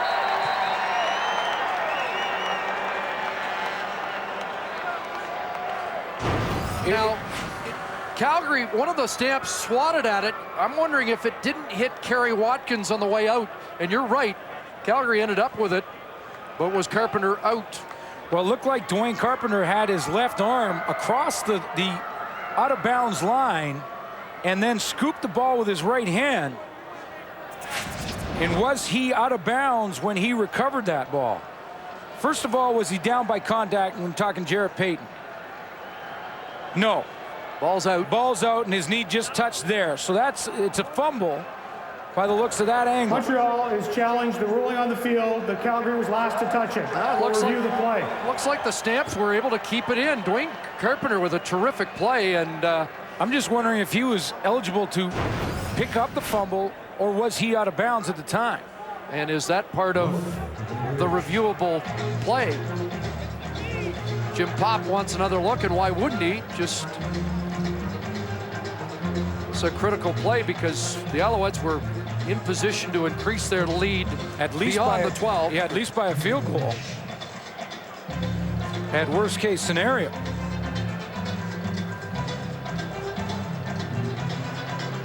Been a terrific night for Peyton, but 2 fumbles now will raise some concern.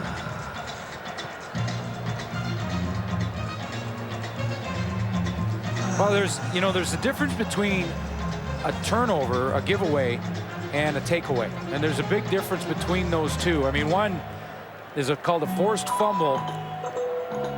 And both of these plays for Jarrett Payton, and I'm not giving Jarrett Payton an alibi by any means. I'm just telling you that those are forced fumbles. And again, it's Brandon Browner who rips it out of there. Now, Watkins his legs were around there, but if he kicked it out, then it's Calgary's ball anyway, if he deliberately tried to kick it. Was a 20-yard run for Peyton, who now has 146 on the night. But does he have his second fumble lost tonight? I'm not sure if there's any evidence or enough evidence to overturn I don't know on the field. Yeah, I don't know that there is. I don't know that there is. Like, Calgary has to be the last to touch it to get possession. Browner, I think, did that even before. Upon review, Calgary was the last team to touch the football while in bounds prior to it going out of bounds. Ruling on the field stands. Yeah, I think they ruled that Browner touched it, the ball went out of bounds, and Carpenter had nothing to do with the play. Because he was definitely on the line and out of bounds when he actually pulled it back. But it looked to me like Brandon Browner, who stripped the ball in the first place, touched it last. That gave Calgary possession, and then the rest of the play didn't really matter. It was the takeaway that Calgary desperately needed. Exactly 12 minutes to go, fourth quarter. Still a 12-point game. Burris has a lot of time. Going up top, Copeland flagged down. There was some pushing both ways between Copeland and Cox, and was the last push on the defensive player. Yeah, and Chip Cox has played very aggressively and got away with it for most of the night. This may have been a little too long. Now, Copeland should have had the catch anyway. Because at the end of the fight, he had the ball in both hands.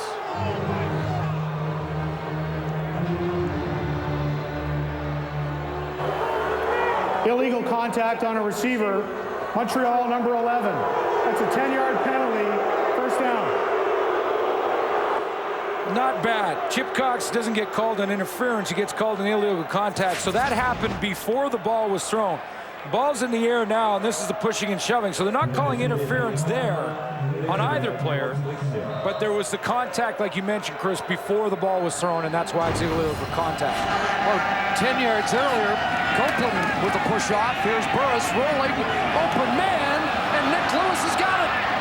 And Lewis all the way down to the Alouette 40, and a late flag tacked on for the hit by Cox out of bounds. 45 on the catch and run, and there'll be 15 more.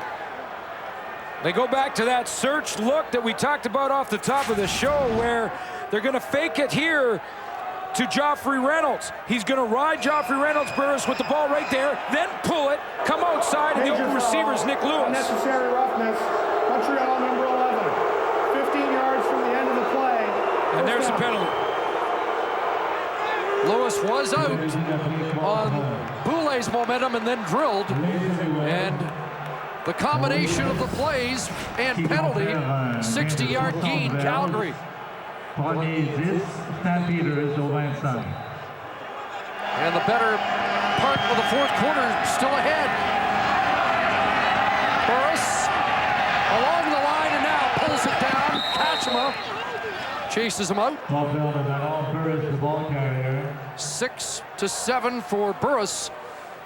on one of his few carries tonight. There is a downside for Henry Burris to be so protective of the football. You saw him tuck it under his arm a couple times on that run.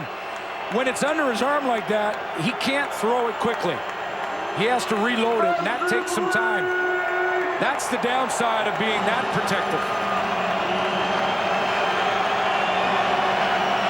Give Burris 7 at 2nd and 3. From the Alouette 18, Reynolds the lone setback.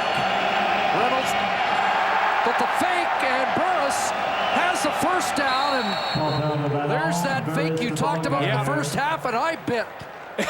Well, so did the Montreal defense, so don't feel bad, Barter, because that's what this can do. There's Joffrey Reynolds, and he's going to hit the line. Watch how he influences the defense, and they will crash down on number 21. And then Henry at the last second, Burris will pull the football. Now he's one-on-one on the outside, cuts back, gets the first down. First down, Burris, Lewis, and he's got it at the 1. A terrific catch as Lewis continues his duel with Chip Cox. Boy, they have had to work for every catch they have gotten, and Nick Lewis does it here. Coming across the middle, Chip Cox in perfect position. I think he even had his hand on the football. He double clutched it again, coming across. Little bobble, picked it up off his knees. Now can they put it in? How about 2-1? Nope. Burris straight ahead, and he crosses the plane. Touchdown, Calgary.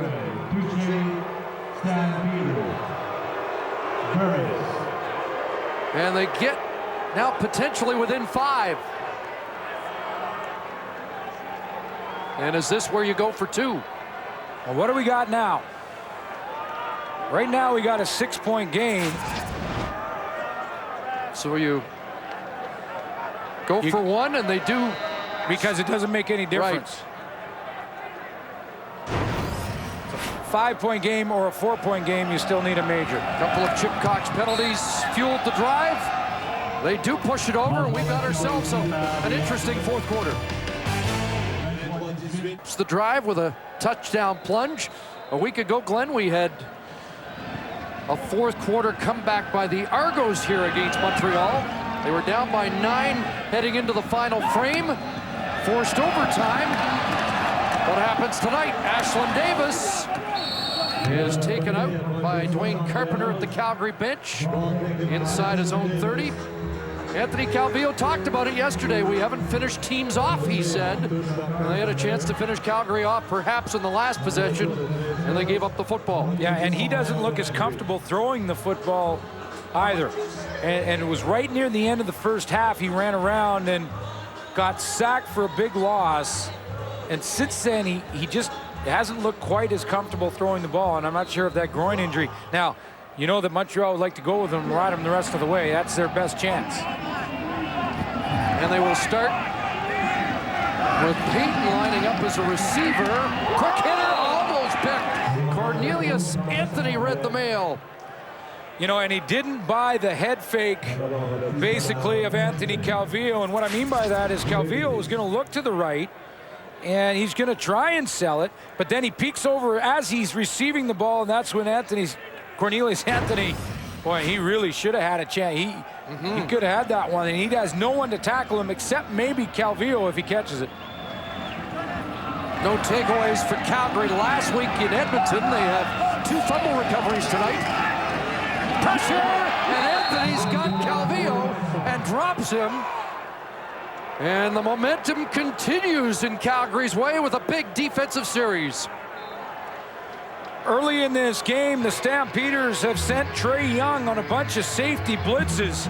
And this time they get him up in there in the line, and then they drop him out. He starts up in the line, and then the safety's going to drop out of there, and that's going to confuse Anthony Calvillo. In this case, it's Wes Lysak playing safety, but he drops out. Cornelius Anthony comes around on the stunt. Tay George is there as well, but that little change in the defense confused Calvillo. 4th sack for Calgary, 2nd in a row for Cornelius Anthony, and it should be good field position, with Marcus Howell bringing it back to the 49. A good kick, though, 52 yards by Duval.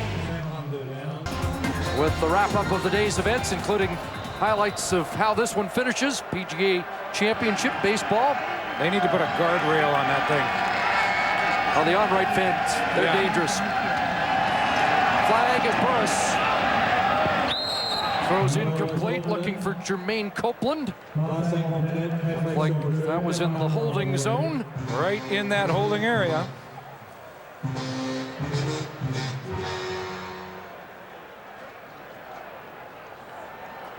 You know, sometimes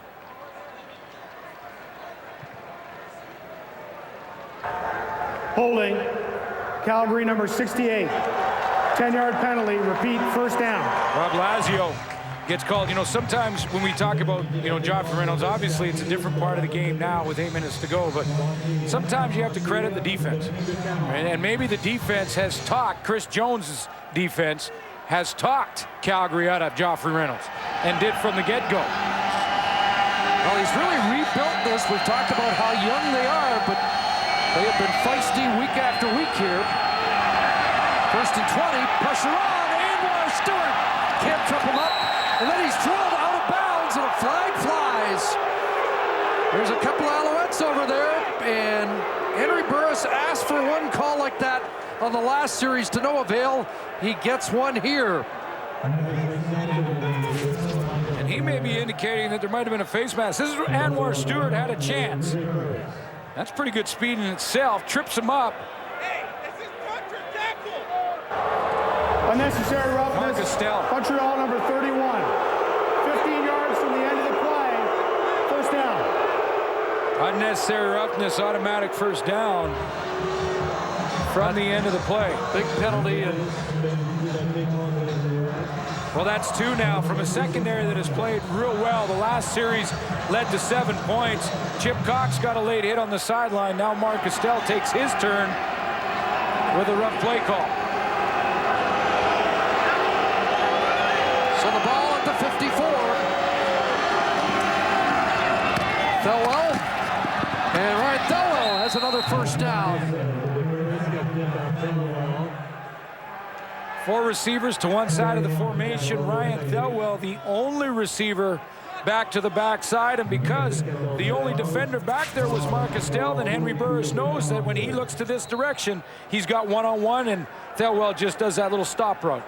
And makes Estelle miss to get the first down yardage.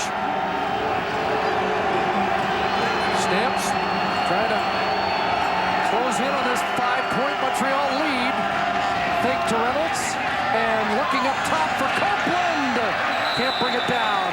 Again, Chip Cox. They're in tight coverage. Again with the search play where Joffrey Reynolds is the decoy, and Henry Burris wants to hold the ball in his belly as long as he can because he's got the rub play going on to the outside. There's Nick Lewis, and there's Copeland. They're going to time it up, so one is going underneath, and one's going over top in the corner. The corner is going to be Copeland. There goes Nick Lewis. He makes that cut underneath. Copeland over the top. Great coverage by Chip Cox. Alouettes will rush 3 on this passing down. 2nd and 10. Trouble, and down he goes. Anwar Stewart has his first sack of the year. It could not have come at a better time. You gotta be kidding me.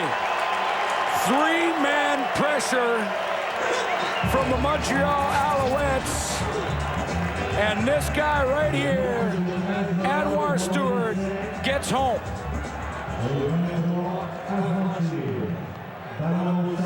Inside on Garrick Jones. And Rob Lazio not there to help Jones in the inside move. Brilliant call by Chris Jones, and he gets pressure with just 3.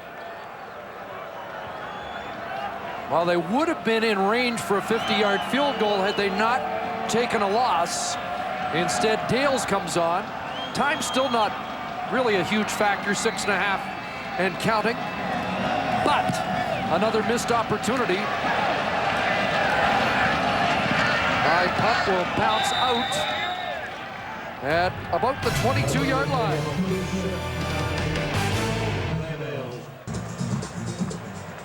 Five-point lead, Montreal, clock running.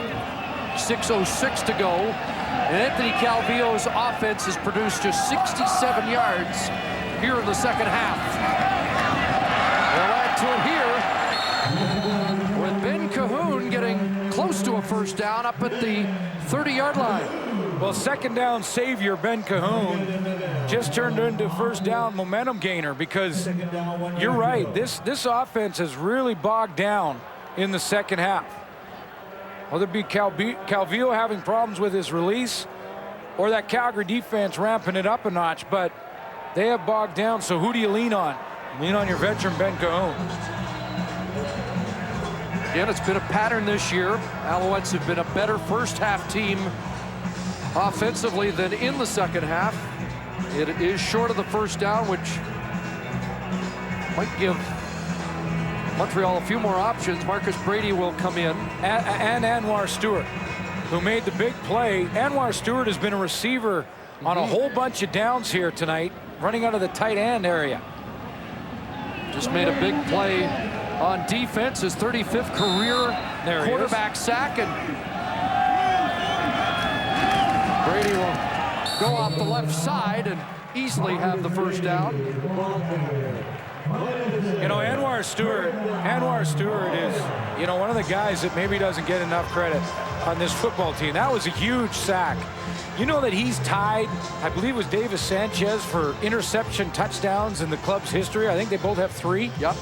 And he gets one more of those, and he'll be the club leader from a defensive lineman. They ask him to drop. He plays tight end. He runs routes. Got a big sack. And has scored a touchdown offensively in his career. There's Calvillo, and he doesn't want to, but he does take off and gets good first down production again.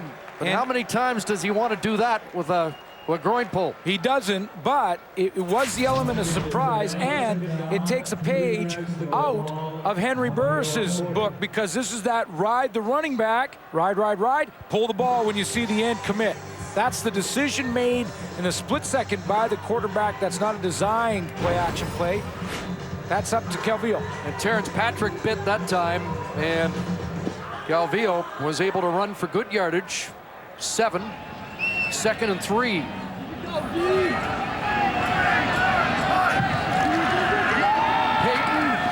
first down. Aaron Payton to the 43. Got that on his own, because that could easily have been a loss. But he makes the first guy miss. I want to say it was Carpenter. You know, Payton has had some help from a revamped offensive line, but right there, Dwayne Carpenter had a chance to get him with a 3-yard loss. Now a 150-yard night for Jared Payton. And as long as it ends with Montreal on top, you'll feel very good about it. But there are a couple of fumbles on the board as well. Over the middle, Ben Cahoon into Calgary territory, dropped at the 44. But the Alouettes putting first downs together late here in the fourth quarter. And what Calvillo does is use Jared Payton as a decoy who's going to flash across the screen right there. And that opens up Ben Cahoon behind. Payton was looking like the swing man, like the Montreal Alouettes might get a little conservative and just dump it off to their back. But Calvillo doesn't. He uses Payton as a decoy and hits Cahoon over the middle. Alouette team record is 26th 100-yard game, eclipsing the mark he shared with the great Hal Patterson. Back on the ground, and Jared Payton down to the 36. 7 more for Payton. The Alouettes with the lead. 3 minutes to go. Tonight's game story is brought to you by Sport Check, your Under Armour headquarters. Big night for Jared Payton, 157 yards rushing so far, and the night is not done. Burrs has had a better second half, moving the football. Cahoon is coming up big in this drive right here for the Alouettes, and Calvillo's had a pretty nice night. Great first half, and now at crunch time, Calvillo moving this offense again after a sputtering second half. Browner got a lick in on Calvillo. He was offside, and there was one flag for the offside. I'm not sure that I see another flag for the hit. Wow, he did get a shot in. on Calvillo, and he blew off the edge ahead of the play.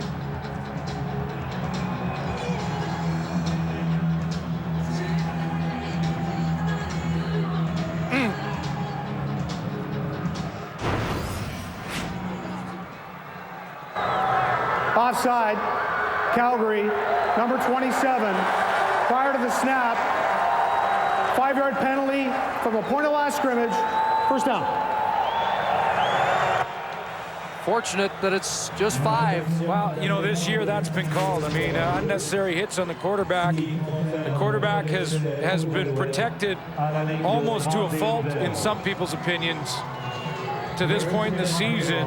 Now, that was a running play. Ball handed off, and it wasn't handed off in a very smooth manner, but Randy Chevrier wrapping up on Payton, but the 5 yards gives Montreal a first down at the 31. Cahoon again, brought down by Carpenter. Just another night at the office for 86. Done everything again tonight except kick a field goal. So the night's young. Yeah, the night is young, and the Stamps don't really have to panic just yet. A major really hurts them, but a field goal not so much. I mean, right now, you're looking at 5 points. A field goal still leaves you a 2-point convert and a touchdown away from getting right back and tying it. A major makes it a 2-score game. Second and a couple, back to Payton. And Payton falls forward for the first down. So with those yards, he is now racked up the second best single game rushing performance of the season, behind Mr. Lumsden, who had the top 2 performances at 211 and 158. But Payton's just eclipsed Jesse Lumsden's second best performance of the year. With 221, this is where a team wants to give it to the running back and let him eat it up, move down and finish it off with a score. Gets it by half the football. And this is also a situation where everybody in the park has got to start believing that number 33 is going to get it, and that includes the Calgary defense. Now, do they use him as a decoy and throw the football? But this is generally speaking where you want to hand it off, grind down the game, and finish with a score along the ground. Clock running, and Calgary needs to stop here. They cannot surrender a touchdown. Payton, not much there. Falls ahead, maybe 2. Not a lot there, Chris, but it takes some time off the clock. And you see how Payton has to change his running style slightly. Now, in this part of the game, he's got to really protect the ball. I mean, he had both hands and arms completely protecting the ball, which really slows him down in his ability to make cuts. It's a smart thing to do. You've got to protect the ball here. A turnover really hurts you, obviously. Scott Coe just went off for Calgary, the arm hanging. Again, the broken hand in the first half. He's stuck in there. Movement on the line. Looked like Calgary jumped. And a pass for Cahoon. Touchdown. His second of the game.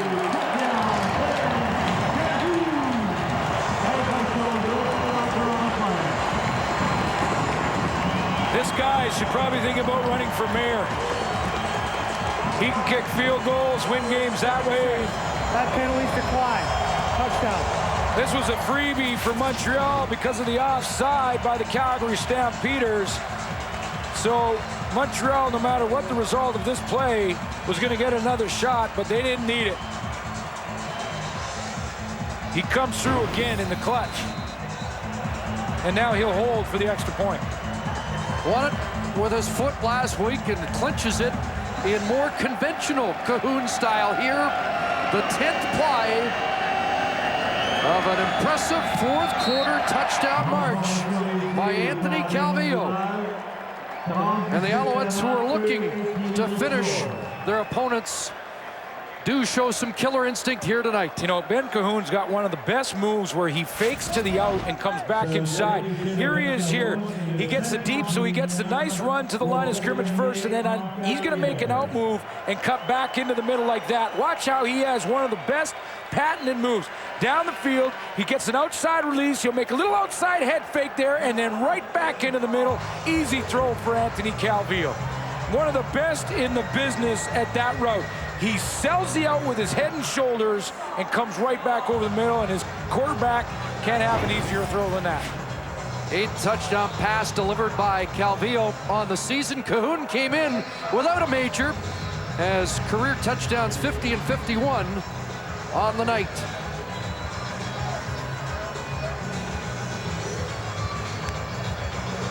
But when you analyze this game, it's 12 points again. But again, we talked about the missed opportunities for Calgary at the end of the first half. Yep. They didn't get 3. They had to settle for 3 when they looked like they'd scored a touchdown, but took a time count violation. There's 4 points, so that's 7. Their last series, they had the ball within a 50-yard field goal attempt, which is makeable. Not automatic, but it's DeAngelis range, Yep. and they took a sack. This game still could be within a field goal of a Calgary win with 1:40 to go, but for those 3 mistakes. Howell up to the 28-yard line. Well, let's take a look again at what happened for viewers that are just joining us. End of the first half, a chance for 3 botched by Brent Ralph.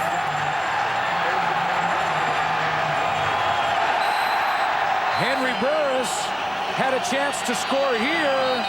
No play.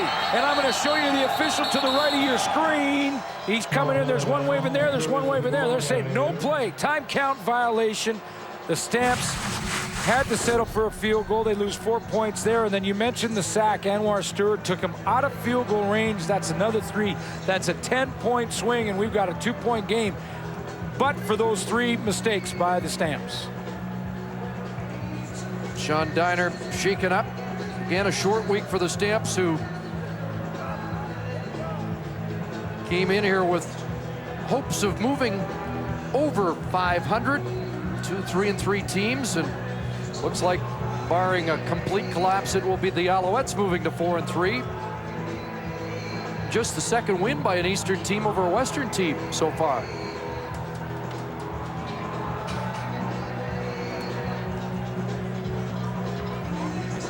Well, again, tomorrow night, we've got a Wendy's CFL on TSN doubleheader. Wendy's Friday Night Football. The Saskatchewan Roughriders, 4-2. Rocky Butler will start for the Argos against his old team, Ken Austin, the former offensive coordinator in Toronto, taking a very impressive crew east to Rogers Centre, and then it'll be BC and Winnipeg on the West Coast, second half of the doubleheader in a battle of first place teams. 94 seconds left. Burris has got to make something happen in a hurry. Joffrey Reynolds and TJ Hill tracking him and making sure he doesn't go very far. And now Burris has to try and pick it up in chunks, because now he's 2 scores back.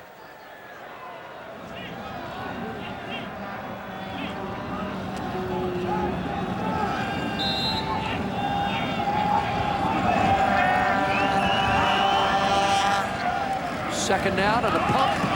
That one almost picked off. A sprawling defensive play by Hill once again. And it's 3rd down. You know, this defense gets top marks tonight. It really does. I've been real impressed with a young secondary here in Montreal. Chip Cox in just his 2nd year with the football team. Etienne Boulay in his 2nd, but basically 1st year. TJ Hill replaces Tim Strickland. He's out of game. Cox has been all over the place. How about Randy Drew? He's played well again tonight also. This secondary is coming on. 3rd down, and the Stamps have to go for it. Henry Burris wide open. Kenyon Rambo, new set of downs, and still some life at the Calgary 50. But this Alouette team started 0-2. Didn't win their first home game until last week. And Jim Pop's team looks like they're poised to win their 4th and 5 starts. Well, and that home deal, a big one. Pass from Burris to Lewis. You know, they just win their first home game, like you mentioned, and this is a team that in the last 5 years had lost just 12 games at home. And that's something that they just weren't used to. Burris still has over a minute, but they need a lot of good things to happen to pull this one out. Kenyon Rambo again, and TJ Hill there to bring him down quickly as we are into the final minute now. And Stampeders trying to make it interesting.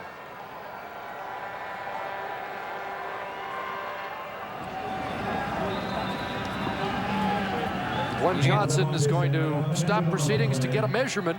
Need to score. You need to convert. You need the onside kick. You need success there, and then you need to score again. That's walking uphill. That's a lot of need. That's walking uphill when you're bare feet in the snow both ways. But until the gun sounds in the Canadian Football League, it can happen. Henry Burris, for the 4th straight game, has gone over 300 yards. Really didn't turn the ball over either. This has gone against their grain for the year. A potential loss without the turnovers being a factor. 3 key mistakes.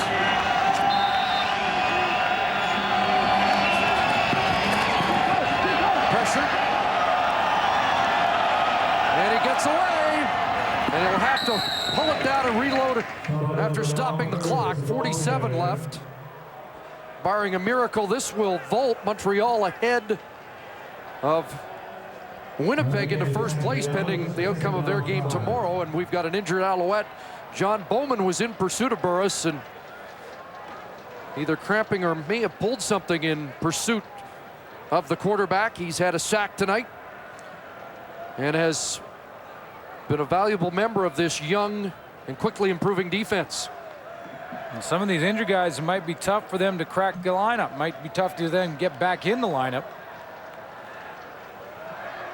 Well, this week 7, and now we head into some bye weeks for teams, including Montreal next week. Stewart with the first swat, and there's Bowman. And now when he extended there, he reached back and grabbed the back of his leg. That landed on his right hip as well. And yeah, they look like they might be working on the hip and checking the knee at the same time. So next week, only 4 teams in action. Calgary will play host to BC. Edmonton at Saskatchewan, and the other teams get a chance to rest their wounds. And Jim Pop couldn't think of a better way to go into the break than winning 4 of his last 5 and beating a good Stampeder team tonight. You know, and we've talked about injuries that have affected teams like Toronto and Vancouver, the BC Lions, but you know, this team, the Montreal Alouettes, have had their share of injuries too, and so has Tom Higgins' team. He lost 2 defensive linemen, but he had a couple go down. He lost Scott Cotto, broken hand, who's kind of been in and out throughout this game. And even Higgins thought he was gone completely, and so he's back in and out. But for the Montreal Alouettes, they've lost 74 man games to injuries. And 28 of those games have been from starters. So Jim Pop has had to juggle a lot on defense. Tim Strickland out, Kai Ellis out. I mean, this has been a team that's had to. Davis Sanchez, maybe their best corner and most veteran player, out. Well, Sanchez, certainly the veteran of the secondary. Strickland, the emotional leader of the defense over the past couple of years.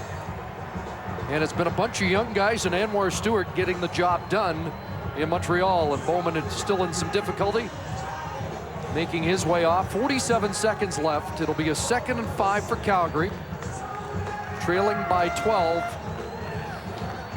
You don't want to use it as an excuse, but as Tom Higgins said yesterday, didn't get a lot of love from the schedule maker in the first 7 weeks. 2 short weeks, the 2 shortest weeks on the schedule in the first 2 months, both going to a Calgary team that on both occasions had 4 days and had to go on the road. They got to get it in the end zone right now. 3-down football, but the clock is the enemy.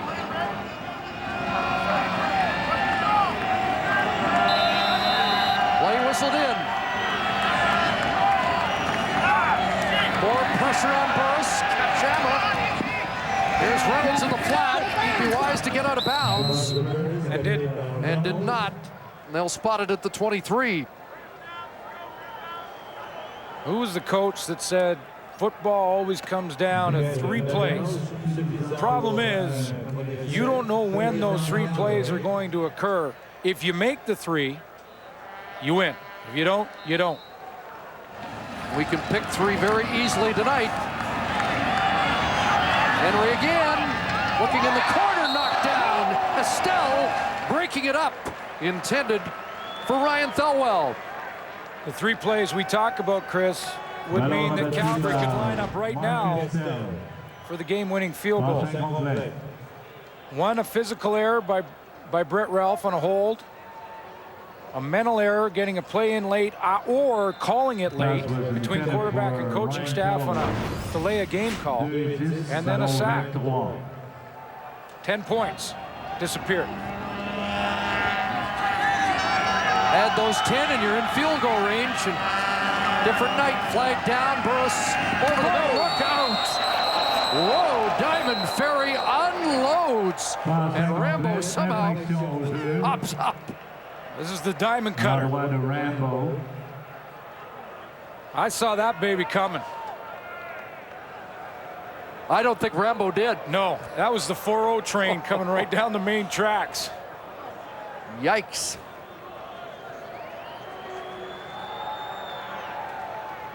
Calgary was offside on the play. We'll get a chance to listen to this collision.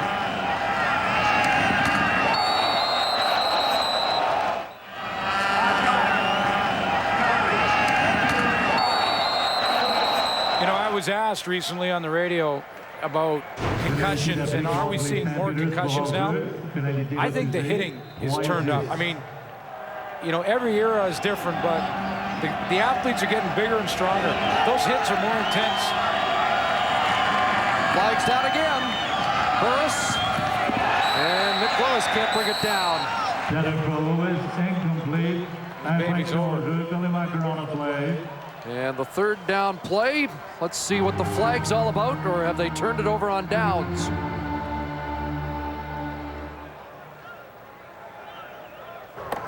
Offside. Calgary number 82. That penalty's declined. Yards not gained. Montreal's ball.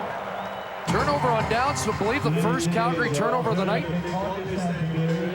You know, Henry Burris got lucky a couple times. He fumbled once, recovered his own fumble, and he had a throw that should have been intercepted by Chip Cox early in the first half that wasn't.